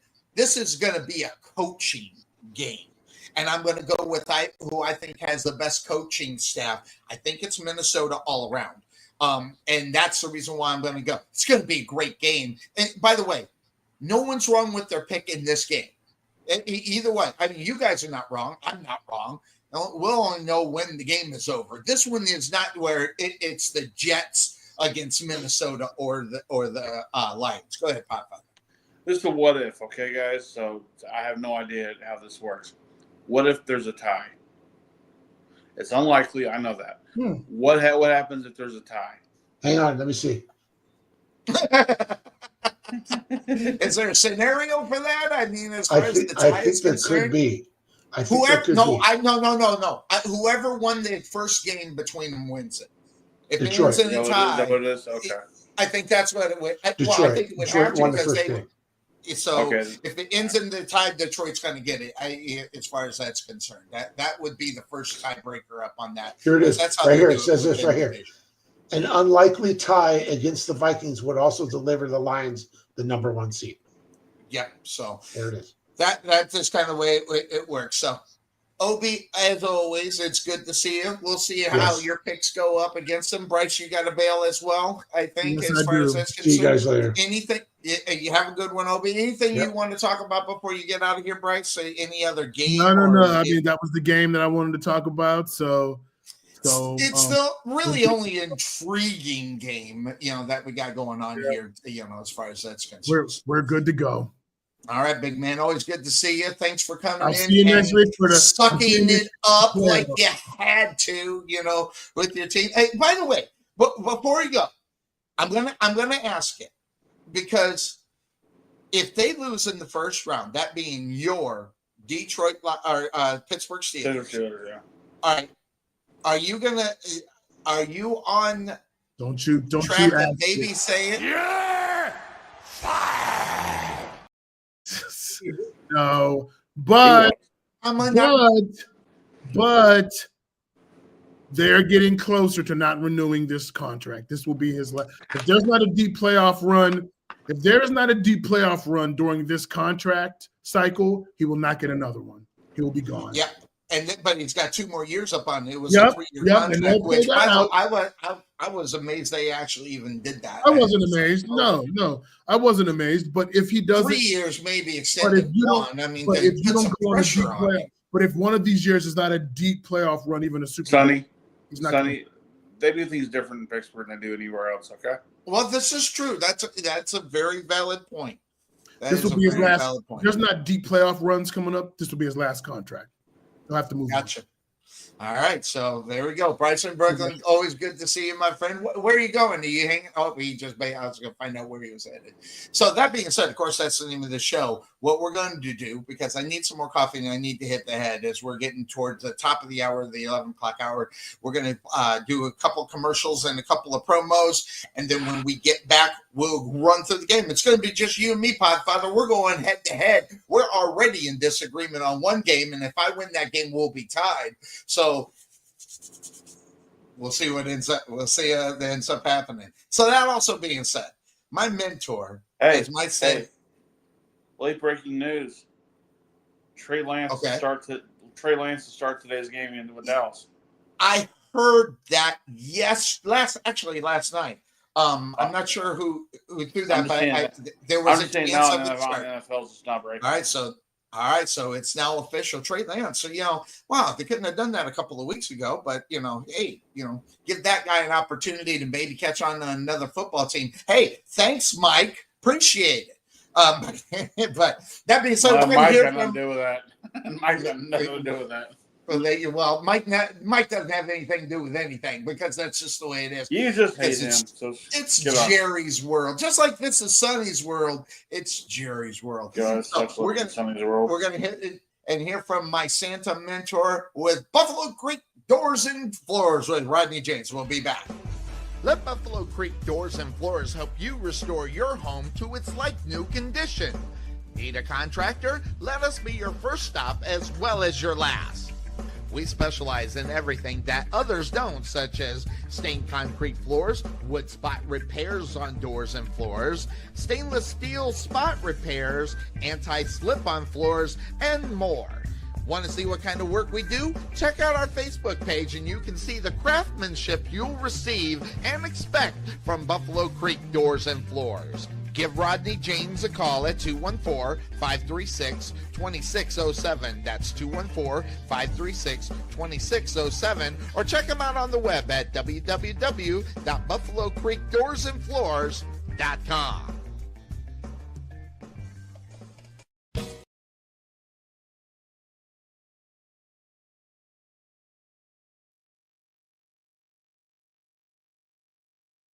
We survived the holidays. No, watching the Bears-Seahawks game. That was the worst game ever. It was not that bad. It was like watching BYU students at a bar. Everyone wants to score, but no one knows how. Seattle, I expected this from Chicago, but you put up 6 points. And again, this isn't the first time you had a chance to score and decided to pass. Timothy Chalamet looks like Phineas from Phineas and Ferb, and he scores more than you. But did you see that throw from Caleb? You are the worst franchise in the NFL, and the Jets have a 17-year-old named Brick running theirs. New York, Aaron Rodgers had a 1.2 QBR. Yes, but have you seen his Madden rate? Okay.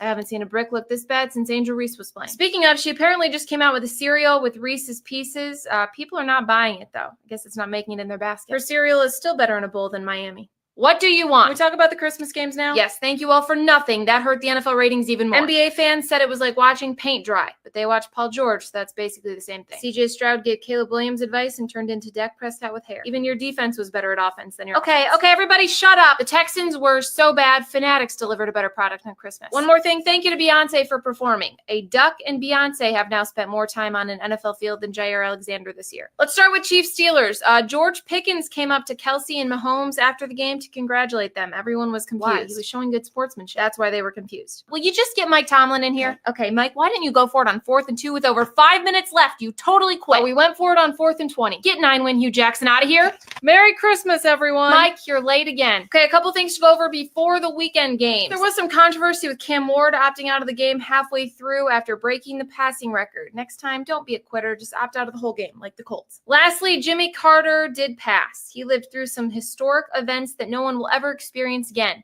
World War I, the Great Depression, the Dolphins winning a playoff game. Gerard said Drake May will continue to be the starter moving forward, which means Ramondre Stevenson is coming in at quarterback. Question, why does Drake May get special treatment? What are you talking? He does not. Hey guys, I'm really sorry I threw that pick earlier. Oh dear, gorgeous. No, it's okay. I'm really shut the up, you panini head. Joe Burrow belongs in the MVP conversation. Bengals' biggest argument for Joe winning the MVP is talking about how bad the Bengals are. Quick side note, Will Ferrell went to the Kings game dressed as Buddy the Elf, and he had a beer and a cigarette. They're thinking of making a sequel to Bad Santa, calling it Bad Elf, which is basically just a documentary about Kyler Murray. Guys, it is week 17. Can we start taking things seriously, please? Is the Duck still alive? The Duck is fine. I thought it was an Aflac commercial for a minute until I saw the Panthers defense. Aflac would never provide that bad of coverage. Guys, we are close. We just need a good GM and a head coach. Maybe a quarterback, a D-line. Do you have anything to look forward to at all? The Falcons have to cheer for us next week. Wow, Saints haven't been down this bad since Jesus died. Okay, just a couple more games. Cowboys, Eagles. The Cowboys have now lost to Homer Simpson, Baby Hands Morgan Wallen, and Tanner McKee. Micah Parsons said if you take away the scoreboard, the game would have been close. Oh my God. If you take away the ending, Abraham Lincoln had a great time at the theater. Looks like we didn't need Saquon after New York. What are you doing? Winning? You just cost yourself the first overall pick. Did you see Shador? We didn't want to. What about Cam Ward? You can pick someone else. Drew Lock has done more damage to New York than Godzilla. Indianapolis, get in here. Your culture sucks. You made Pat McAfee mad, and Gus Bradley has no idea what he's doing. I really thought we were going to make the playoffs. Me too, but I guess you tapped out. Detroit will now play Minnesota next week for the 1 seed. The winner gets a bye. The loser gets the NFC South, so also a bye. Lastly, San Francisco, Jake Moody is terrible. He missed an extra point, 2 field goals, and the worst onside kick I've ever seen. I would tell him to kick rocks, but he'd probably miss those too. Okay, Happy New Year, everyone. If you can't stay up late tonight to see New York drop the ball, don't worry. James Franklin plays at 7. Sting is on his way to the ring. Which one? This is a little weird. Hold on. I'm going to have a tough time sleeping if Saquon goes to Philadelphia, I'll tell you that.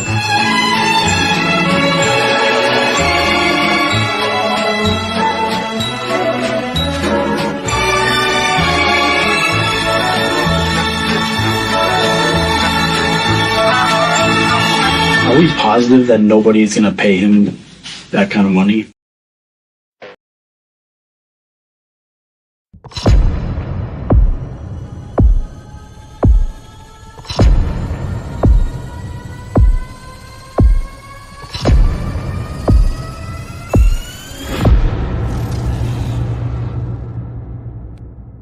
Hey, Ryan Reynolds here.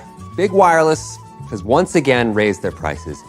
In response, we're bringing back our deflation promotion. The marketing department asked me to be as explicit as possible when explaining it. So here we go.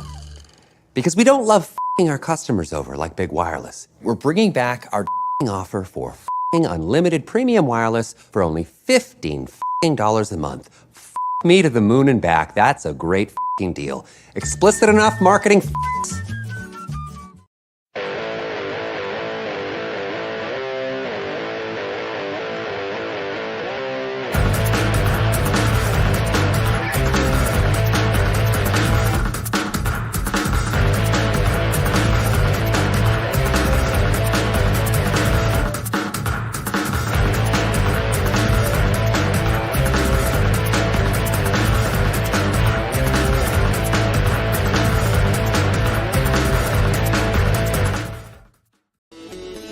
There's nothing that beats good home-cooked barbecue. Since 1941, Dickey's Barbecue has done all the cooking and you take all the credit. Come see us today at our Rowlett location, 5701 President George Bush Turnpike, Suite 110 in the Target Shopping Center. Whether you want to eat in or take it home, we will fix you up. For lip-smacking, rib-tickling, knee-slapping, foot-stomping, great-tasting barbecue, come see us at Dickey's Barbecue today.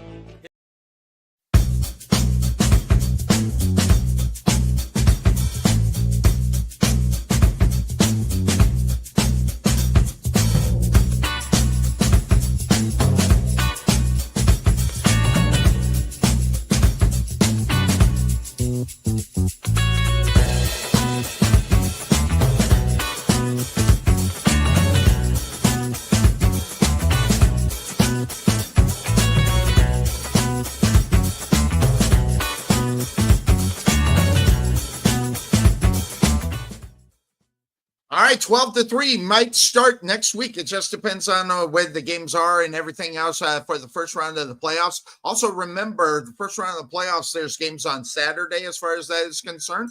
So keep that in mind as far, when we're going to still be doing our show. We'll still be on Sunday because it's just, but where it is. And you go to work at noon, though, right, Podfather? I leave here. I leave here at noon. Yeah. You leave at noon, so we got to try to make sure that we kind of keep it to where you're on for a little bit. Maybe instead of 9, maybe do 10 o'clock and get a couple hours with the Podfather during the off season, and whether or not I have a question. I have a question. How did Z get his name on the promo?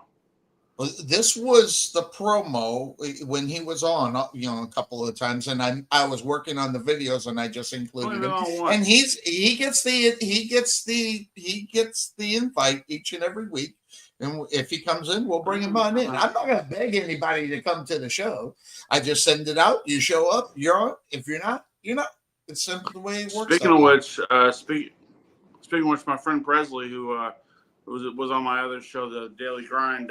She'll be joining us here probably next year.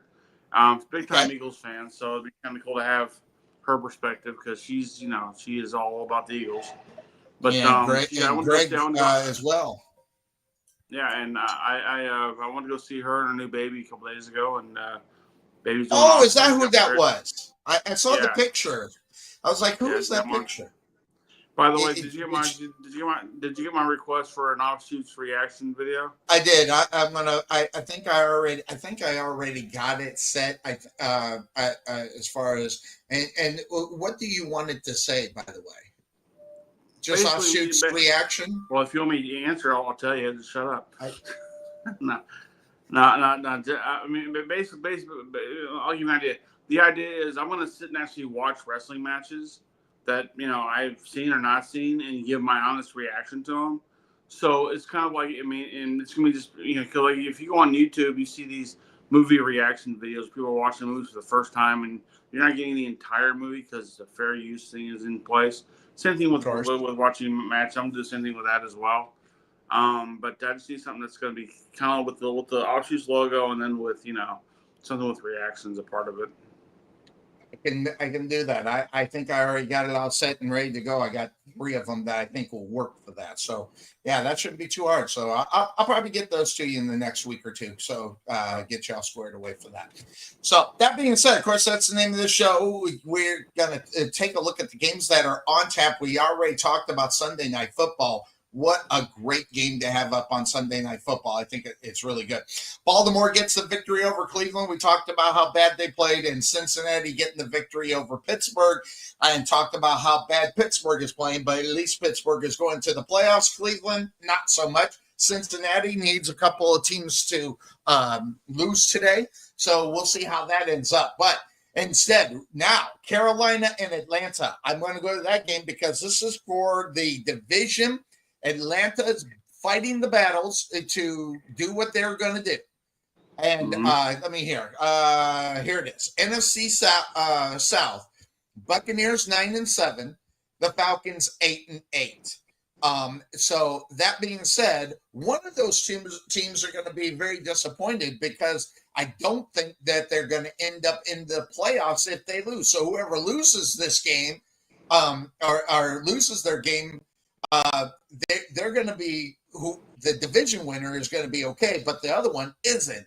So this is where the Falcons need to show up in this one. They do get the Carolina Panthers, but that also being said, Podfathers, the Carolina Panthers have been competitive in the last few weeks, and Atlanta not really all the way there yet. Making the change at quarterback, was it the right time? I don't know. We could sit and argue that point all day long. I think everybody agrees that it was probably a good thing. What's your take up on what you think you're going to see today as far as Atlanta and the Carolina Panthers? See, I'm starting to wonder if playing the rookie quarterback now is in the best interest of Atlanta. I mean, if it was the Giants, so you got mad up for Kirk Cousins this week, huh? No, that's the downfall of that. But then again, you're paying him a lot of money to sit on the bench too, so there is that. There is that. But if Atlanta wins, which I'm picking Atlanta to win, so mark it down. I'm picking them to win. It's a boost of confidence for your rookie quarterback going in. If you lose, he has to think about that for the rest of the offseason. Yep. And that can now, again, we get into the whole conversation of do the athletes really care and all this other bullshit. But it does stick with you, because if that doesn't stick with you, the media, if you had a better media than Atlanta, would be sitting in your face saying, "Well, you still haven't won a big game yet. Your biggest game you won was the Giants, and that ain't a big game." So, because they lost to the Commanders last week in a really close game, but a real good game, and he played well actually. Yeah, so, he did, but the Commanders just that team right now that's that figured out some stuff. Carolina, look, they got more bad history than they got good history right now. So I'm gonna go with Atlanta because it'll really be. I think they got a better running game. Bijan Robinson. I mean, he's a guy that on my Madden game. I'm the one trading everything I can to get him on my team. Because he can go, and he can really help out that quarterback too. And I think that'll be a big help for both guys, because now you have a rookie quarterback who's he's not timid enough to put the ball up in the air, but he has no problem handing the ball off. I mean, he's not a very selfish player, so I do like that about Penix, and I think Atlanta wins this one. I'm just going to go with the better football team, which is Atlanta. I mean, yeah, obviously the record speaks for itself, and you're right about the quarterback position. Having that rookie quarterback going into the playoffs, if they get there. Listen, Tampa Bay wins this week. They get it. They're a game ahead, and then that's just the way it works. But I don't know what the playoff scenario is as far as this division is concerned. Yeah, we lost Obi too damn quick to find all that out. Yeah, well, Cuervo usually had all that stuff because he was going to be ready for it. So I didn't even look at. Yeah, Cuervo. Well, he's coughing up a lung right now. So, but that being said, if Atlanta is going to have an opportunity to win the division, they have to win this game. And so I'm going to go ahead and I'm going to give them that. And also, like you said, this is. I hate to say this because I think I disagree with you. I think I do want the rookie in there. I think I do want them to win or lose. And win, obviously, it builds up the confidence. If they lose, it's going to sit on them. And it will tell you what kind of guy that you have next year at the quarterback position. Does it sit bad with him, or does he find some motivation out of losing that game to be better next year? Then again, he's also going to have to sit there and go, I'm pissed off. We could have played better last year. I'm going to show the league who I am next year. And that could be again. What happens to Kirk Cousins next year? Because Atlanta's not going to keep him on the bench for that kind. No, he's not. He's got. I've already predicted Kirk Cousins is done this year. This is going to be his last year.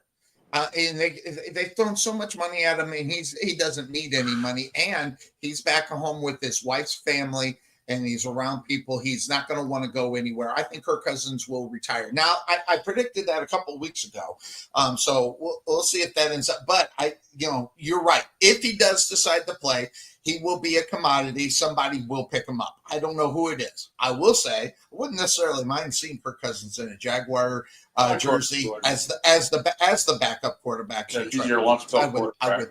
I would, and get rid of Mac Jones. He should have never been gotten in the first place. I was on that. So that being said, that's where we're at. But I'm going to go ahead and I'm going to take Atlanta in the game. Question: who's a better quarterback, Mac Jones or Billy Zapke, or whatever his name is, the guy who was a quarterback for the Browns? Because Zapke or who?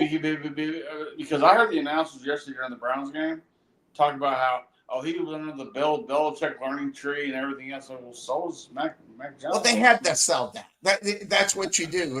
As a broadcaster, you find that situation. I would have done the same thing underneath Belichick, and sold it as the broadcaster. And by the way, Zappe won a couple of good football games for the Patriots when he started and played. So you got to sell that as a broadcaster. So kind of where it's at, but. So say that scenario again.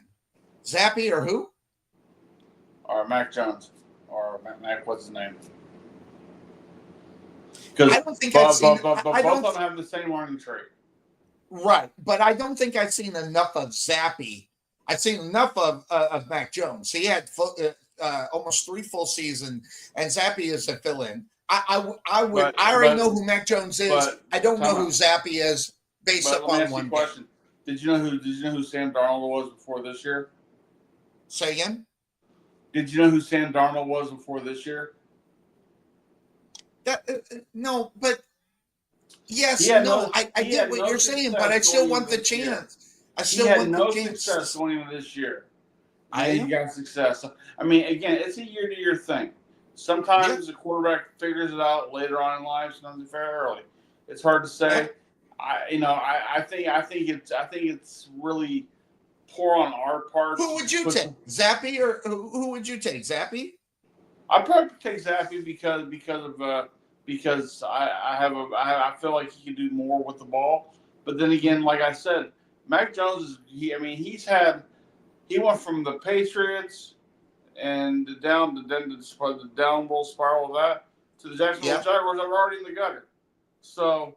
I mean, he's never really had that chance, and it ain't like he took over Tom Brady's team. So okay, here's a fully equipped team. Go with them. No, they were all gone. It wasn't. It definitely wasn't fully equipped though. At the same, and I get your point, but I haven't seen enough of Zappe on the regular. I would take Zappe right now over Mac Jones. Yes, So if they did that and got rid of Mac Jones and took Zappe, I would be okay with that.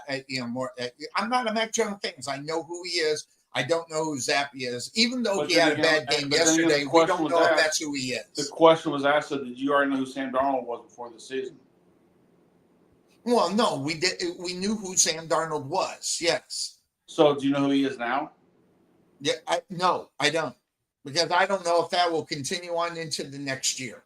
I hope it does for him, because that's the great NFL story, what you're seeing with Sam Darnold. Which the same thing can happen to Mac Jones. Same thing can happen to him too. I just don't want it to be in Jacksonville. I don't want to see it. Let him go be successful someplace else. I don't want to miss Jaguar. I don't like him. I lost my mind when they grabbed him up. I remember being on this show when it happened, and I said, I hate this. What if next year he finds a way to turn it around, takes Jacksonville to a 13-4 record next year? It won't happen, I know, but let's say it can. I never know. Strange things happen.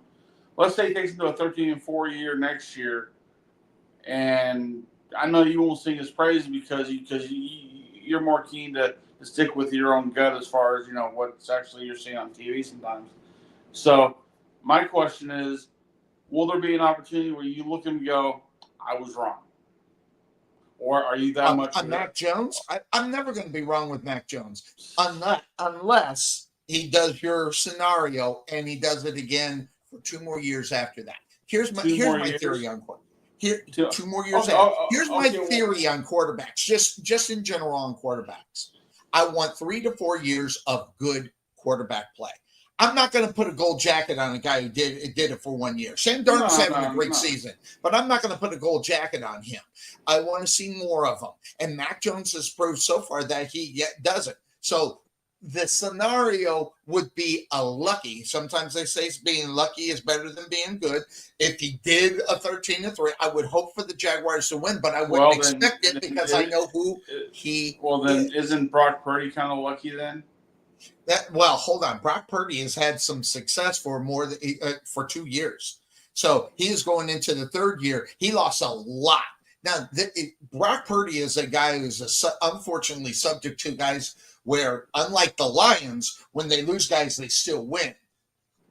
Totally different story over in San Francisco with Brock Purdy. They lose guys, they start losing. So it's a different scenario. I think Brock Purdy is a pretty good quarterback. I take Brock Purdy right now, I think, in reality, over even Trevor Lawrence. I probably would, because of the success that he has, and he has the experience of having success based upon how he plays. So you would need a coach that understands how he plays to make him successful. And that is not Doug Peterson.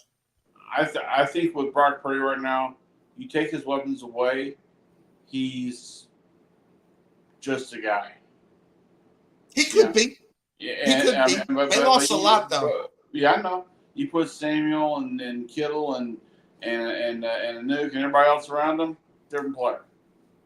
And listen, the Jaguars are full of Jags. Look. Unfortunately, and I hate this. This is a Troy Aikman argument that he had to live with in the '90s. You take Emmitt Smith away, you take Mike Cleveland away, you take Jay Novacek away, you take Dale Johnson away, you take the offensive line away. What are you? Yep. And we found out it was nothing. Yep. So, I don't know. It's interesting scenarios. I don't know, but as far as that's concerned, Atlanta, Carolina, we're both on Atlanta. I think they're just the better team. Now, your team is in action at home against the Washington Commanders. This is an interesting game. Commanders they're in the playoffs. They're set, ready to roll. Where they land as far as the standings are concerned after who wins what and whatever, that part I don't know. Of course, I can put up the picture of where it stands right now. So as of right now, Washington is the number 6 seed going up against the Rams number 3 seed. I don't know what this game does, where it moves them. Does it move them up to the 5th seed or wherever the case may be? No, it wouldn't, because it's going to either be Minnesota or the Lions in that 5th seed. So regardless. So I don't think they need to win this football game in reality. I don't think they move. So then they got to ask the question, though, do they want to play the Rams or do they want to play Philadelphia? And that's where it will end up happening. I think they'd rather play the Rams right now than Philadelphia, so I think a win's kind of important. So I'm going to kind of go that way. I'm going to take Washington. Dallas has had a pretty good, they've done pretty good for the last couple of weeks. I'm not going to take that away from them, but it is at the end of the season where games don't matter and who gives a rat's fat ass, especially against the teams they played. It didn't matter. So that being said, what's your take upon what you're seeing? Do you think Washington wants to go down 2 games in Dallas this year? I don't think they want to. No. Now, Cowboys are going to start Trey Lance. Good luck with all that. Good luck. He might be. I mean, clearly, he's a different player than what's his name. So, but he hasn't done anything in the 3 years he's been with the Cowboys. So. Or 2 years with the Cowboys. So, I'm going Washington on this one only because they don't need the win. But I feel like, in a way, they feel like they should win it. Because I know what Dallas-Washington rivalry, whatever, does kind of non-existent nowadays because you took the Commanders' name and that's not quite the Redskins and everything else. But I do think fans see that rivalry still. Certain fans see that rivalry. I watched a reaction video of a guy who's a big-ass Redskin fan, and he was watching that Dallas-Washington game and how much his heart was broken when Dallas won that game. And I'm like, there's people like that. And, yes. The smart money is, 6-3, probably the final score, Washington over Dallas, and it'll be done. I think Brand Harvey gets more than one field goal though, but Sure. I think in a way. Remember, Washington got to look this way. If we lose anybody in this game, our chances are going to go from slim to nothing. And if we lose our quarterback, we're really screwed. Good point. So, it's hard to pick a game like that because you don't know what they're going to do midway through the game. If they're going to just take players out and set them and everything. It's like the Saquon Barkley thing. Had he gotten the record, would they have sat him, everything else? Now we know he's not going to play. So, which, by the way, shout out to him. Not for not going off the record, but at least being the smartest guy in the room and realizing that, hey, I'd rather have a Super Bowl than a record because people are going to be able to beat the record one day. No one will take my Super Bowl away. He's one of 9 who done something in NFL history, which has gone over 2,000 yards. One of 9. So that and then again, here's the other argument. You mentioned this earlier. OJ did it in 14 games. Yeah, exactly. That guy is the leader of even though he is the all-time running back GOAT. Not so much a GOAT than anything else, but just but just a GOAT and on especially playing for Buffalo back in the day. Then of course got Eric Dickerson who got an 84 with the Rams and has had it for that long and doesn't want anybody to get the record, but he got that in 60 games. Yeah, Dickerson. So. Then again, it's the Roger Maris argument, right? The Roger Maris argument was he got 61 home runs and 162 games. Well, Babe Ruth had the record at 140. Yeah. So then, of course, and you can even take it into the NBA with LeBron James passing Jordan, and he's played for 8 seasons more than Jordan played, and so all of a sudden he's the GOAT. No, well, and also if you remember, Jordan took some time off to go away from the NBA because it was gambling. Yeah, add that up on top of it. Yeah, so that was a whole year. You're right. So something that but so who are you going to pick? Who's going to be your final pick? I'm going to go Washington because they're the smart pick, even though they're playing in Dallas. Not that Dallas is a world beater at home because we know they didn't do so well this year. But I think Dallas is mailing it in. And what happens with, Mike McCarthy's a free agent on January 14th. Regardless, Dallas fires him or not. The fact is, his contract runs out on the 14th, and then we'll see what happens. Yeah, absolutely. And if they're going to do that, they're going to have to do it quick. If they don't, as far as McCarthy, they got to get that contract figured out. Jerry Jones didn't go after free agencies for the free agents so quick. Must he's going to go after our head coach so quick when there's no one really available. Yeah, I see what you're saying. So, or like I said, or like I said, he can laterally move to Mike Zimmer, keep the same, and just go find out his coordinator. Yeah, or he can go out and find someone, whoever he would want to be his yes man. So there's a lot of, I guess if you look at it, there's not a wrong move in reality in Dallas, even though I think the wrong move is keeping Mike McCarthy. I always thought Mike McCarthy was a cancer. I really do. I don't care how much of a Super Bowl winner he is. I think he's but he's one of those quiet cancers, more so than a loud ass cancer. I just, I look at him and I just don't see, he won a Super Bowl. He's like skin cancer. That ass. He's like skin cancer. You can beat skin cancer. You can beat skin. Well, all right. That being said, next game that's up on tap, the Green Bay Packers are taking on the Chicago Bears, and I don't know what to expect in this game. The better team is the Green Bay Packers, without question. So that's something to keep in mind. They are playing in Lambeau. You just don't know what teams are going to show up here or why they're going to show up. That's why this game is hard. I'm going Green Bay. They should win. They're the better football team, so I'm just going to roll with that.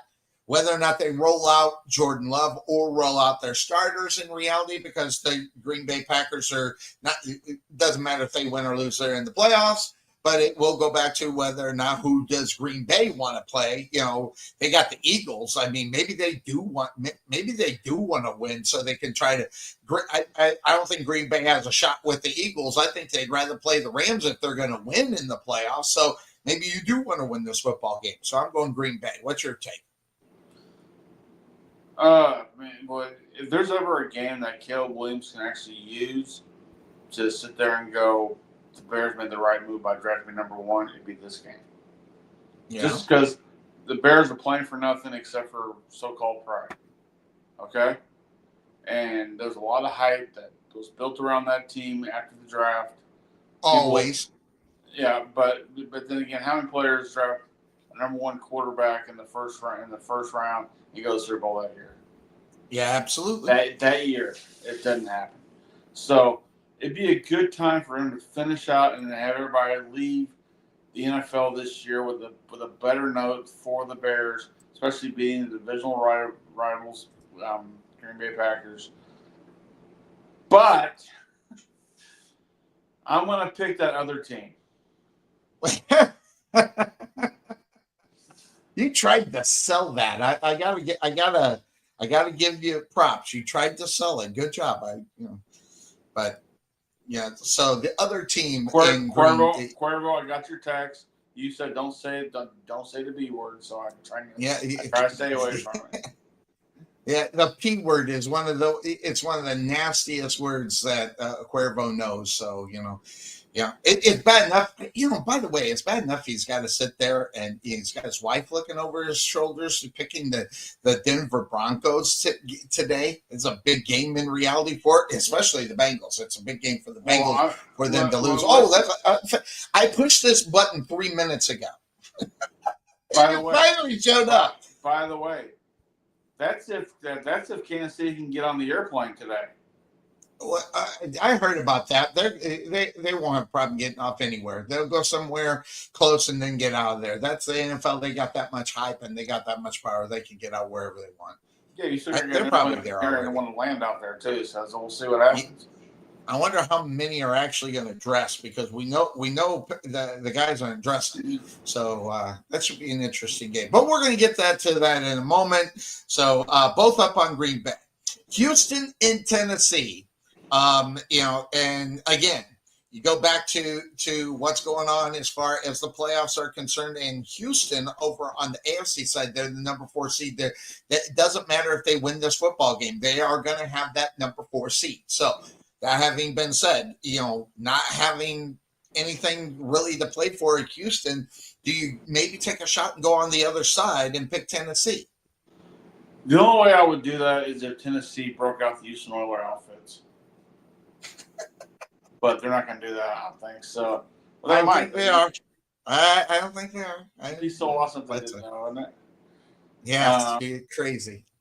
No, so, but damn, I'm on the same one. I need some different ones. I only got one different that ties me, so I need some different ones. I'm right there with you, man. I just like. Well, okay, are you ready for this? It's not going to be this game. I want to pick Houston. It's not going to be this game. So, but we'll see what ends up happening. That being said. By the way, if we do get it to where we are tied going into Sunday Night Football, man, that's going to be a great game to watch. So there you go. Yeah, the bad thing is you and I don't have a bet this year. We never sell anything. We never sell. That's all right. That's okay. We'll figure it out for next year. It's just bragging rights. So. Yeah. So secondary bragging rights in reality, but yeah. But that being said. I think now this is an interesting game. I've already got my pick. Excuse me. I've already got my pick in this game, so I'll go first. Okay, so I don't want you to think I'm changing it. The Indianapolis Colts are at home against the Jacksonville Jaguars. I am on Jacksonville in the game, and I'm going to tell you the reason why. Not because I think they're a better football team. I just think what ends up happening here is that Jacksonville. Neither one, Indianapolis and Jacksonville are not in there, but this is a pride game. And even I'm not even picking it because of Mac Jones. I think Indianapolis is a team that got scarred by the loss last week, more so than Jaguars because they were done already. That was a scar that was left. I mean, reality for Indianapolis. They win, they were in, and it just took away from it. That having been said, I think it's going to be a hangover, a scar hangover. And the Jaguars, they didn't play great last week, but they did get the win. And the week before that, they didn't play great, but they got the win. So, they're going to end on a 3-game winning streak.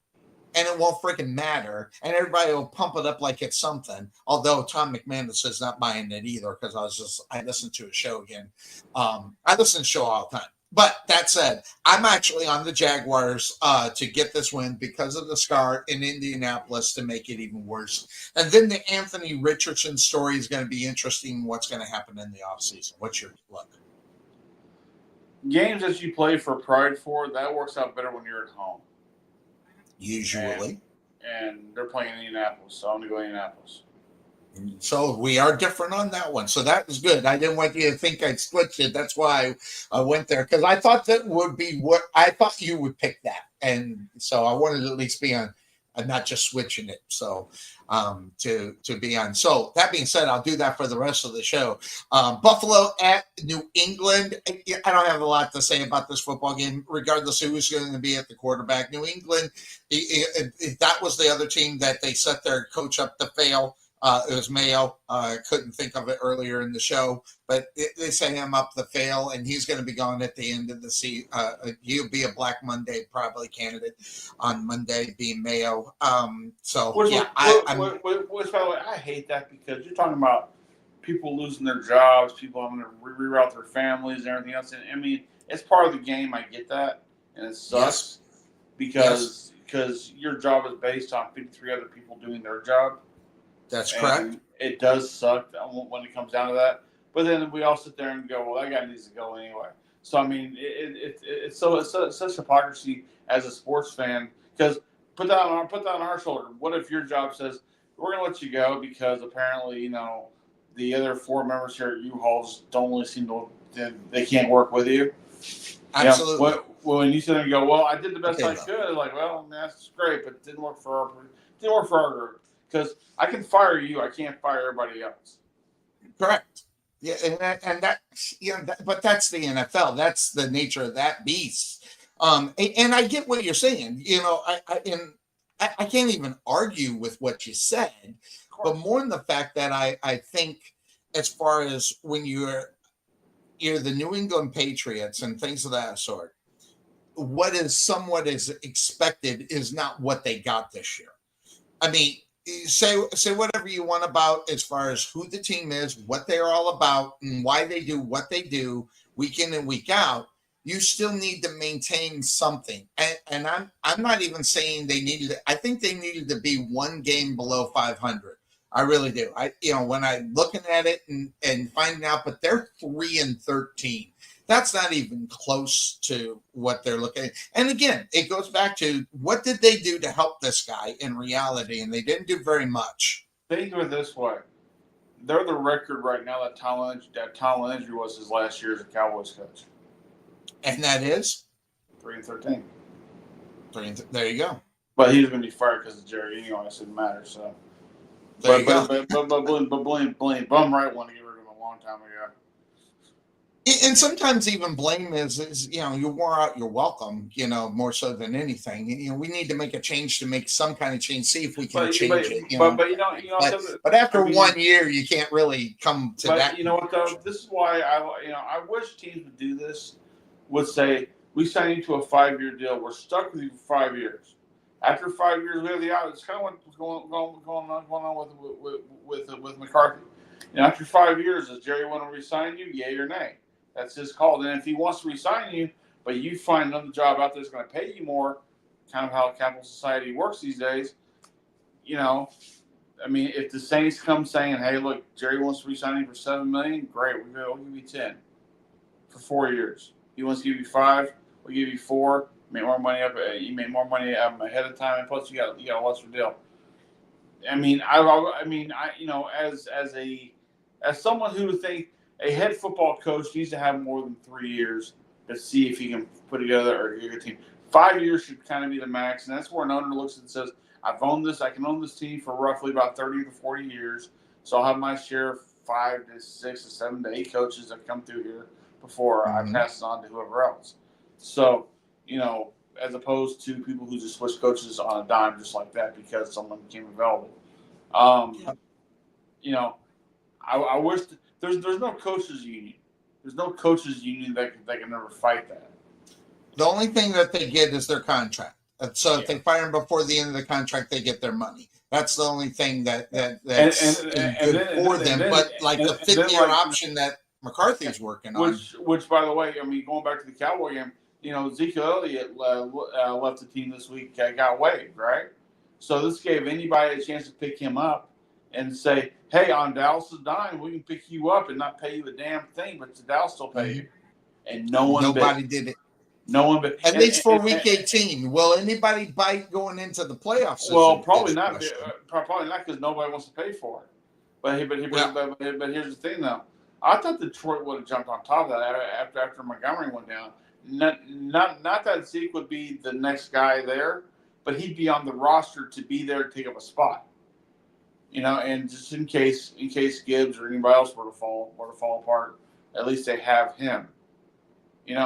Again, if it was his chance to go to a playoff team, as which was told by Jerry Jones and by his agent, this would have been the opportunity for him to do that. No one did. So you just said, that guy's career is over with. Yeah, I think I agree with you. I've never been a Zeke Elliott fan. Never liked him. Just this was enough for me. He thought he was the shit, doing this, and he really wasn't. He's not a Hall of Famer without question. It's just like he's barely a Hall of Good. Yeah, barely. You can now listen. I'm not going to take away from the 2 seasons he had. He was really good for 2 seasons. Again, that's what I'm talking about. He has 2 seasons, and everybody wants to write this. It's my Frank Gore. It's my Frank Gore argument. The bad thing is, look at Jimmy Johnson. Jimmy Johnson had 2 great seasons. But he built teams around him to get later on down the road. But he only had 2 Super Bowl seasons. How many Super Bowls did they win after he left? Was it 2 or just 1? And he built that team. So Jimmy Johnson should get a ring for that, just for that. He built the team. Minus they had Dion under Barry's watch. So at the time, Dion was running on the deal of whatever team I signed with is going to go to the Super Bowl. He went to the Niners in the Super Bowl. The next year he came to the Cowboys in the Super Bowl. So he had that going. He had that kind of swagger with his name. So, when you're 2 years removed from your previous head coach to the Super Bowl, you could have made a lot of changes. At that point, there was no Jay Novacek. Absolutely. That's true. By the way, very underrated guy as far as who's on your roster. Jay Novacek is one of them. The guy will never get into the Hall of Fame, but I'm going to tell you right now, the Hall of being sneaky good, that was Jay Novacek. Which I'm kind of wondering, is that where Darren Woodson falls in? He was really good, but is he a Hall of Famer? I don't think so. It's sneaky good. Argument to have. Sneaky good. Yep. Then again, I look at players who aren't in the Hall of Fame from the Cowboys. Guys like Harvey Martin, guys like Etienne Jones, guys like Eugene Lockhart, who was really, really good. Harvey Martin surprises me that he's not in the Hall of Fame. That one surprises. Probably because he died. Probably because he died of an overdose. Yeah, probably.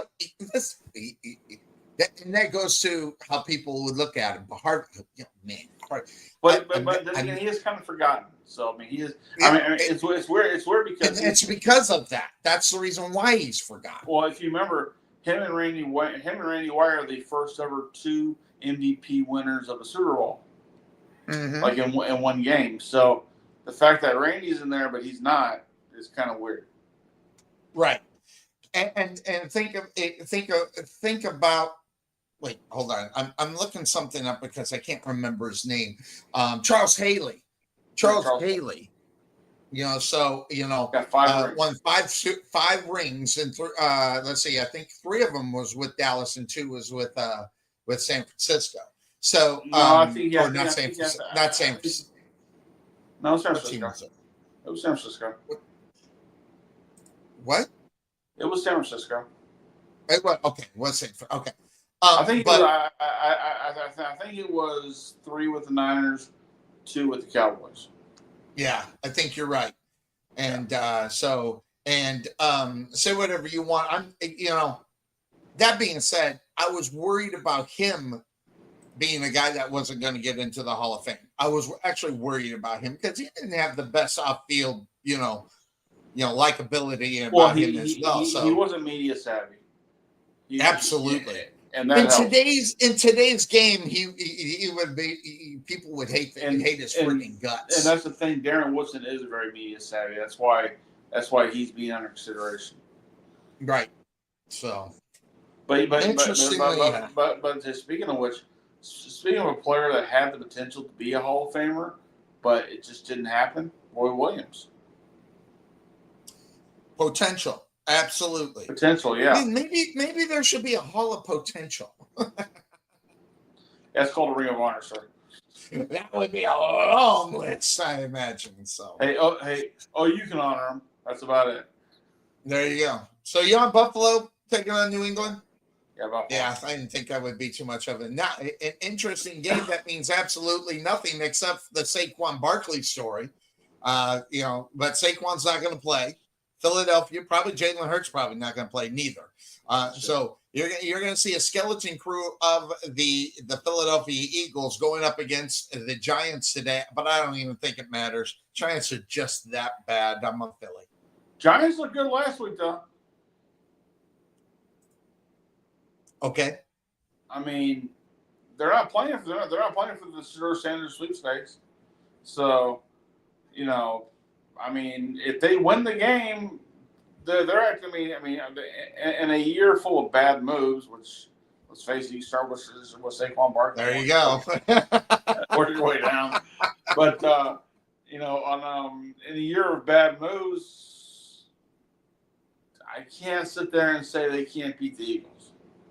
Now I'm gonna say the Eagles are gonna win, but I'm saying, Well, there's a difference. The Giants are 3-13. The Eagles are 13-3. They're doubled up on this. Now, if this game was mid-season or maybe 2 weeks, even 2 weeks ago, are you really honestly picking the Giants to beat the Eagles? Obviously, no. But man, skeleton crews, you never know what you're going to get. Listen, they're playing in Philadelphia. If the Eagles even make this game even close with the Giants, those Eagle fans will riot like no other. So no. For the betterment of that damn town, they better hope that they put up a good 30 points against the Giants. All right, so you going Philly, or are you going to take one stab with the Giants? I'll go Philly. I'm going Philly too. All right, and in the game that's important as well, the Tampa Bay Buccaneers get the win at home against the New Orleans Saints. They win the division. They got that fourth spot wrapped up. Get the home game for the first week. Everything's great for Tampa Bay. Baker Mayfield looks like a genius. I love the fact he's having success. I like, and I'll admit it, I like Baker Mayfield. I don't like the fact whenever I bet on him, he loses.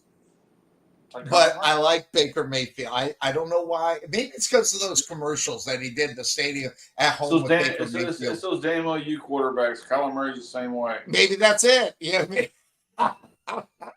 maybe that's it. But interestingly enough, I think Tampa Bay should, they're obviously playing for the division. You're going to get a good game from Tampa Bay. New Orleans is New Orleans. They're just going to play a little spoiler and try to make it interesting, but I don't think it's going to be enough in order to make it interesting. So that being said, I will go ahead and take Tampa Bay. Who are you on? Tampa. Gotcha. All right, so that next game that's up on, the Denver Broncos at home, Kansas City sitting them all. Denver, they're going to play. They're playing for a playoff spot. I'm getting a text from Mrs. Cuervo. What did the text say from Mrs. Cuervo? Says, you know what to do, Trey. So you know what? Yeah. I'm going to go Broncos on this one. Because here's the thing. The Broncos need this win. The Chiefs already locked at number one. They don't give a shit. Right. The Chiefs with their starters struggle to get wins. They've had a rough year. Question. Okay, so now you're going to have Carson Wentz as your quarterback. Good luck with all that. And you're going to have, a lot of backups playing today to help rest the starters. And give them some experience going into the playoffs in case they're called upon. This is not the game you flip the light switch on right now. This is the one you sit back, take a breather, take the L, let the Broncos get in there. I mean, the Broncos are going to probably be one and done in the playoffs, but I didn't say that out loud. But I mean, look. Talk about a rookie quarterback that's having a great season this year, and it's almost unnoticed. Is Bo Nix? He's had a good season. I mean, he's like I said, flying under the radar kind of thing. Yeah. I mean, and the word he did that with the draft too. It's the whole thing. Like if you had to go back and redraft this year with the quarterbacks, the Bears would have picked Jaden from the Commanders. I mean, there's been so much of a big change of what we actually got. In fact, I think I actually put that. Put that in our group chat. Let's see. Bear with me here. Talk among yourselves. Well, I'll talk amongst myself while you look that up. Okay. I found it. The city. There you go. I found it real quick. Okay. If the 2024 draft was drafted right now, after everything we've seen this year, Jaden Daniels to the Bears, Drake May to Washington, Caleb Williams to the Patriots, Malik Neighbors to the Cardinals, Joe Alt to the Chargers, Brian Thomas Jr. to the Giants, Brock Bowers to the Titans, Bo Nix to the Atlanta Falcons, Marvin Harrison Jr. to the Bears, and Cooper DeJean to the Vikings. No J.J. McCarthy, no Michael Penix. That's where they be right now. How weird is that? It is weird. It's something to think about. You just, unfortunate. And by the way, J.J. McCarthy, man, is he in trade rumors all over the place? Oh, I know. The Jets have got their claws in them big time right now. That's what I'm hearing. I'm hearing the same thing. The Jets, maybe thinking about trading the number 2 and the 3 to get him. If they bring in Rex Ryan as their head coach, that's a move I can see where he gives up a lot of the future to get a quarterback that's unproven. I'm wondering if they'd actually pull the trigger and bring Rex Ryan. I don't think the Vikings are willing to pull the trigger because, again, that's an investment. That too. Because it's a 2 and a 3. Those are guys that make impacts on teams. And the thing is, J.J. McCarthy can learn a lot from a guy like Sam Darnold right now because Sam Darnold's gone. He's failed more than he succeeded, and that's something you can learn from. That I fully agree, and it would be best. And here's another thing. Minnesota would be silly to do this. And the main reason is you don't know what Sam Darnold you're going to get next year. Are you going to get the one that was with the Jets, or are you going to get the one that you got in Minnesota? Now, granted, there was a difference. You had Jefferson at the wide receiver position, pretty solid guy to throw the ball to. Who did he ever have the damn ball to throw to? So there's a big difference. Personnel probably would make a big difference on where that would end up happening. But at the same time, how much longer do you expect Sam Darnold to play? Will it be 1 year, 2 year, 3 years? And if you have JJ behind him, you got a fresh guy, not getting beat up every time and learning the game. I think Minnesota would be silly to let JJ McCarthy go in reality, because if you think Sam Darnold's the next answer for the next 10 years, you'd be kidding yourself. But you think about though, a lot of that might also hinder on Justin Jefferson too. Oh, that too. Because Jefferson just signed that big contract. He can go nowhere. Yeah, but the thing is, though, he's also trade bait, too. Big contract. Jefferson? He could be. don't think he would be. First of all, there's a lot of money. Second of all, I don't think they're that stupid. What could Minnesota get for him? Well, that would be all depending on who would send it. What would the Bears? He's worth the first rounder. What would the Bears give up to get him? Well, unlike the Giants trading within their division, the Bears they would not trade him to the Bears. They're not. But that hasn't been said. Okay. What would the Jets give up? Hey, what would if we know what the Jets are willing to give up for an unproven rookie quarterback? What would they give up for Justin Jefferson? Given the fact that you're probably not going to have Aaron Rodgers there next year. The Jets are a total debacle. I can't even think about what the freaking Jets can or cannot do because they are just that messed up. I mean, it reminds me of the Dallas Cowboys, how bad they are, but they're just worse. That wasn't a stab. That's just you just don't know. That front office is just a goddamn mess. Even the Jaguars. The Jaguars front office needs.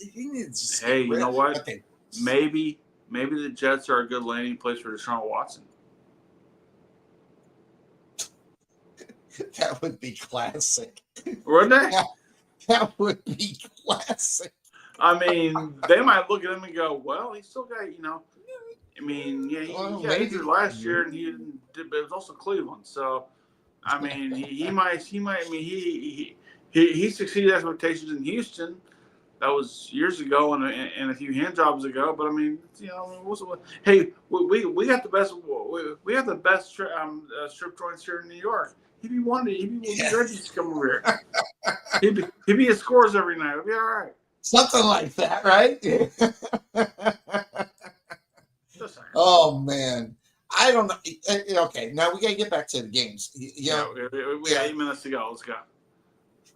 Denver's giving up 10.5 in this game, so the experts are saying that the Broncos are going to win this game. I'm just going to go with the experts. I'll go Denver. Not because you would. You got that many guys. We got 2 games we're different. We're fine. Yeah, that one right there. It's just too much to go. Now, the Raiders at home taking on the Los Angeles Chargers.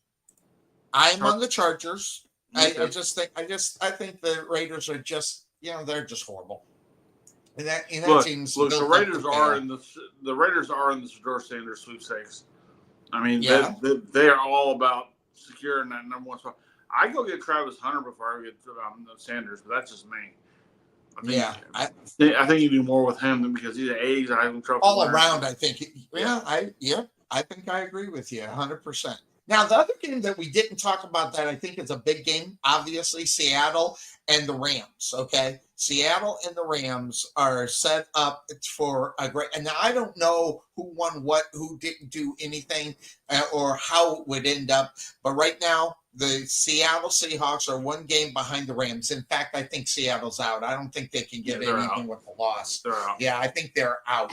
But still, you go up against the Rams. The Rams got that West wrapped up. And that's because of we say it all the time.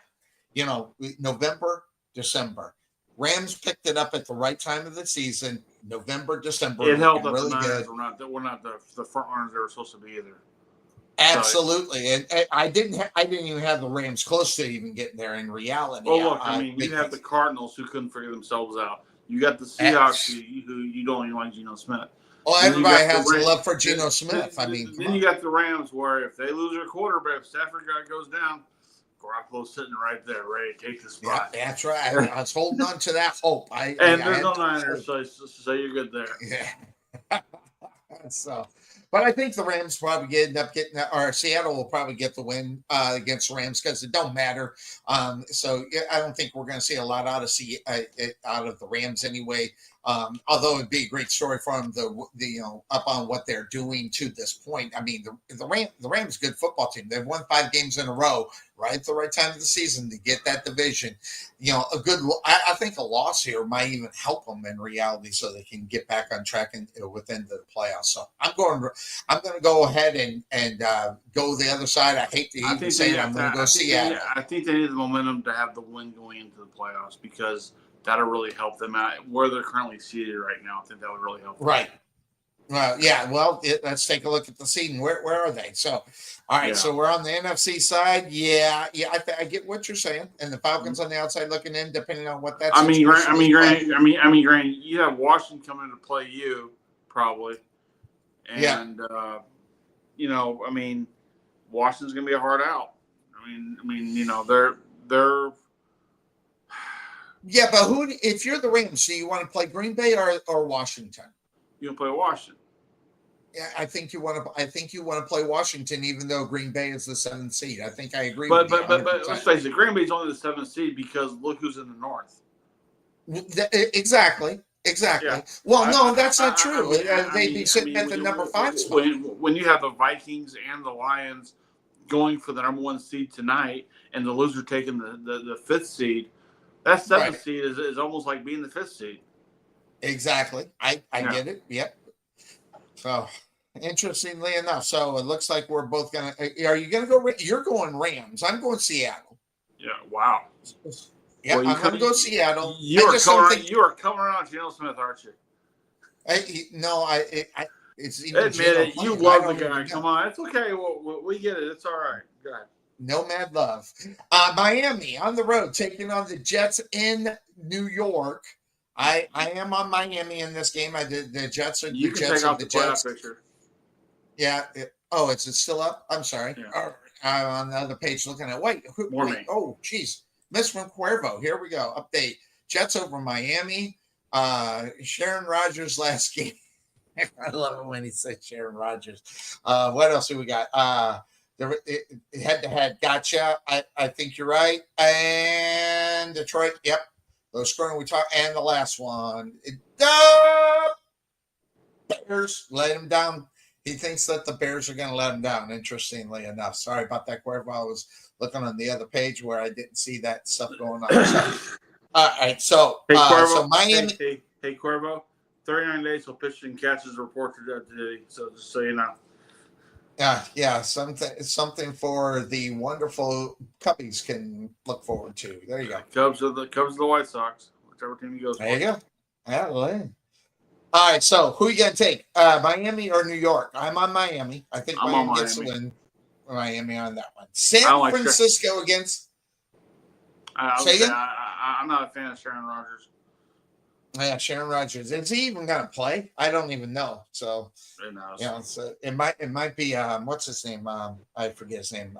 It'll come to my head. Anyway, San Francisco on the road taking on Arizona in a who gives a shit bowl. Kind of thing going on.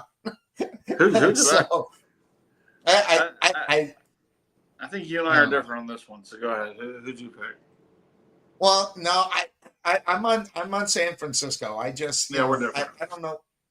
We are different. All right, so we're different. I'm going for Murray. Yeah. You're going for Murray. I understand. I'm going for the midget. Do we have to like him? Do we have to like him? I don't know. So hey, me and Cuervo on the same page on that. He's Go Cubs Go. Yeah, that's right. So jump back on. Good to see you there as we're closing it out. The last game we already talked about. So that's all the games. We hit all the games as far as that is concerned. What a download to finish this thing on. Yeah, right. God. So we'll see what happens. I wonder if it's going to come down to Sunday Night Football for us, as far as you and me. Interestingly enough, it works. So I'll catch it there. You'll be looking up, and you got how many TVs they got in that? Too many. Lord, yeah, they'll have everything on. Well, if you go into the Dallas Cowboys bar and grill they got in there, their TV situation is incredible. And I mean, you can see it from the outside when you look into the windows in there.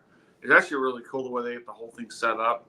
But I have people walk up to me and say, "Hey, how's Dallas Cowboys?" Like better than the team themselves. Yeah, look, just turn your head. Look. I know they can't play football, but they can make a mean ass pizza in there. So. Yeah. So, well, we did it. We knocked out the season. We only missed 1 week of the 18 that we weren't on air. So interestingly enough, and what's this? It says I should feel better. Yeah, I hope so. I hope so. I hope you feel better. Oh, you're still coughing up a lung. Hopefully, you get the antibiotics and knock out that bronchitis or Cuervo, pneumonia, whichever one you got. Hey, Cuervo, just so you know, I got your wife's message. I'm going for the Broncos, so you know. I mean, hopefully this works. Yeah, I hope it does work. Now, before we go, let me just check something. Group picks, are they up? Yeah. All right. So the morning group picks, everybody's on Atlanta. Couple on Dallas, as far as that's concerned. Everybody is on Green Bay. Almost everybody's on Houston. Couple on Tennessee. I and the Honey Badger on the Jacksonville Jaguars. Buffalo, everybody's on Buffalo except MAGA. MAGA's on New England.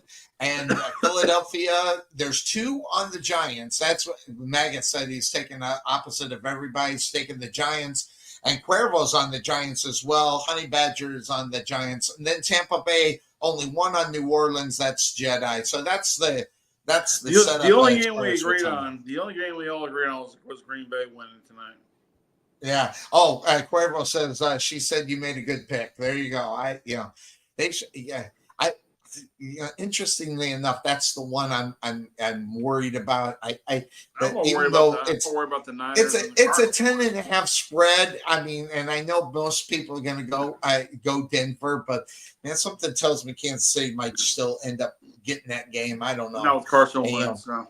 Coaching. Well, coaching. I mean, listen, Andy Reid's a great coach, and maybe he can motivate his team, even with not having to say to get in there and win a game. That just says a lot about who Andy Reid is, in reality. So that'd be a great win for Kansas City. Might be the best win of this season for Kansas City if they get this win today.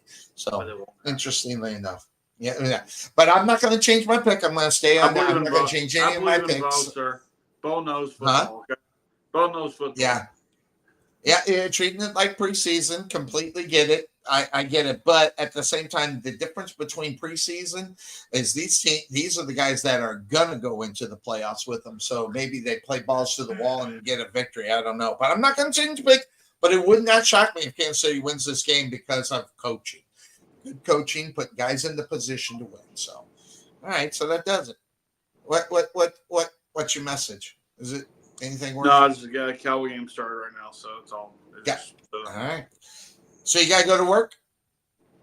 Yeah, you get changed and get my meal prep meals up and ready. I made some. I saw that. I made some lasagna, like the Velveeta lasagnas, and some Velveeta creamy beef stroganoff. And I got 4 days worth of stuff all lined out, so I'll be able to space them out every other day. There you go. I mean, that's pretty good shape. Part of my weight loss regime I'm doing here. So I know eating pasta is not the best way to do it, but I'm not eating a whole lot of it. So that's the difference. As my wife says, everything in moderation. Who knows? So might work. No, we're at the top of the hour because my clock is going off. Your what? My clock. Oh, my clock is at the top. No clock. We're out of here, everybody. Have a good one.